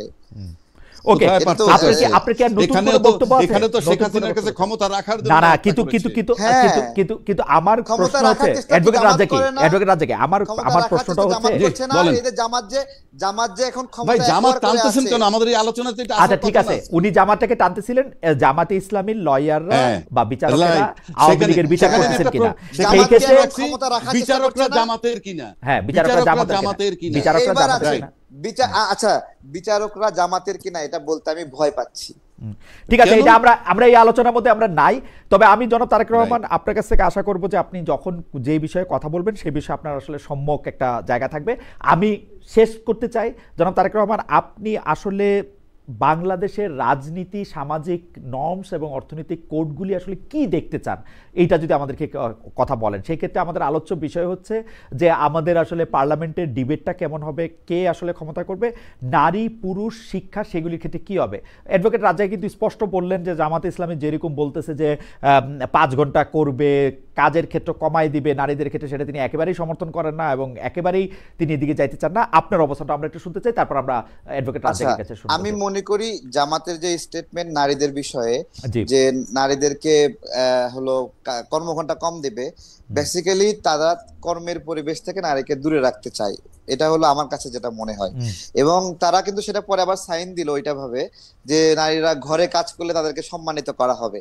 তো আমাদের এখানে নারীদের মূল সংকটের জায়গায় কিন্তু নারীদের ক্ষমতায়নের জায়গা থেকে, যে তাদের অর্থনৈতিক সমস্যা, তারা ইনসিকিউর ফিল করে, যেটা একটা পশ্চিমা দেশে অথবা কল্যাণ রাষ্ট্রে একটা নারী তার অর্থনৈতিক নিরাপত্তা পায়। আমাদের এখানে অর্থনৈতিক নিরাপত্তা না পাওয়ার কারণে কিন্তু তারা দীর্ঘদিন ঘরে নির্যাতিত হওয়ার পরেও সেখানেই পড়ে থাকে এবং আঁকড়ে ধরার চেষ্টা করে। তার এখানে ছাড়া যাওয়ার কোনো উপায় নাই, সে তার বাবার বাড়িতে যেতে পারে না, কোথাও যেতে পারে না, তার কোনো পুরো দুনিয়া তার জন্য ব্ল্যাঙ্ক আউট হয়ে যায় যখন সে ডিভোর্সের সম্মুখীন পড়ে।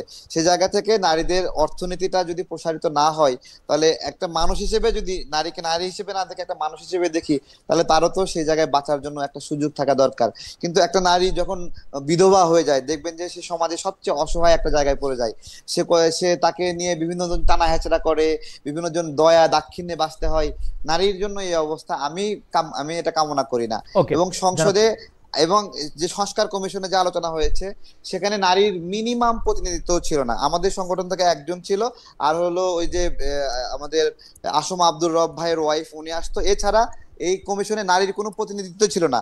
এবং আমার কাছে আশ্চর্য লাগছে, নারীর বিষয়ে সিদ্ধান্ত নিচ্ছে, সেখানে নারী কোনো মতামত দিচ্ছে না এবং সেখানে পুরুষরা সব মতামত চাপাই দিচ্ছে। এটাই সব আমার মনে হয় যে জনাব তারেক রহমান, আপনার বক্তব্যের জন্য আপনাকে ধন্যবাদ। অ্যাডভোকেট রাজ্জাকি, আপনার কাছ থেকে আমি একটু শুনতে চাই যে আপনি আসলে বাংলাদেশটাকে আসলে কেমন দেখতে চান এবং সেই বাংলাদেশটা ক্ষেত্রে কি কি জিনিস অবশ্য পালনীয় বলে আপনি মনে করেন।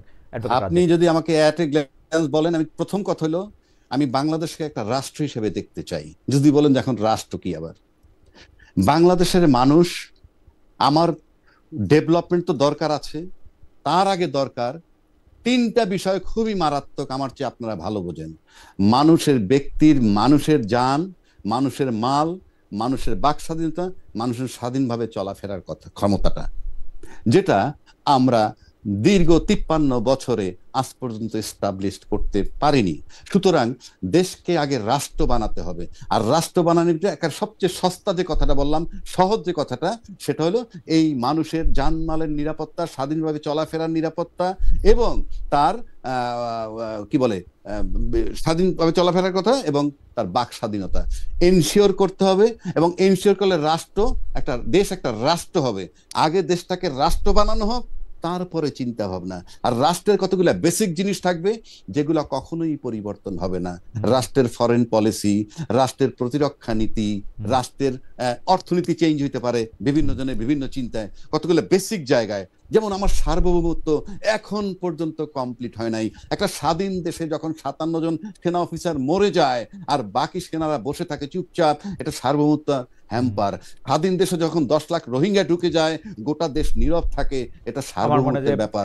সবকিছু দিয়ে আনেন, তাহলে এইভাবে চিন্তা করতে, দেশকে আগে রাষ্ট্র বানান। কিভাবে বানাবেন সেটা, এখানে চলে শুধুই ক্ষমতার লড়াই, কোনো শর্ত নাই, শুধু ক্ষমতায় যাব এবং গোজামিল দিয়ে আমি ক্ষমতায় যেতে চাই। আমার অ্যাডভোকেট আবু হেনা রাজ্জাকি এবং জনাব মোহাম্মদ তারেক রহমান, আপনাদের দুজনকে অনেক ধন্যবাদ। অনেকগুলি প্রশ্নের এবং আলোচনার উৎসের ক্ষেত্রে আপনারা মনোযোগ দিয়েছেন, আপনাদের মতামত দিয়েছেন। আমরা দর্শকরা অনেক বেশি আলোকিত হয়েছেন বলে আমরা বিশ্বাস করি। আপনাদের দুজনকে অনেক ধন্যবাদ জানিয়ে আজকের অনুষ্ঠান এখানেই শেষ করছি। আপনাদের অনেক অনেক অনেক ধন্যবাদ।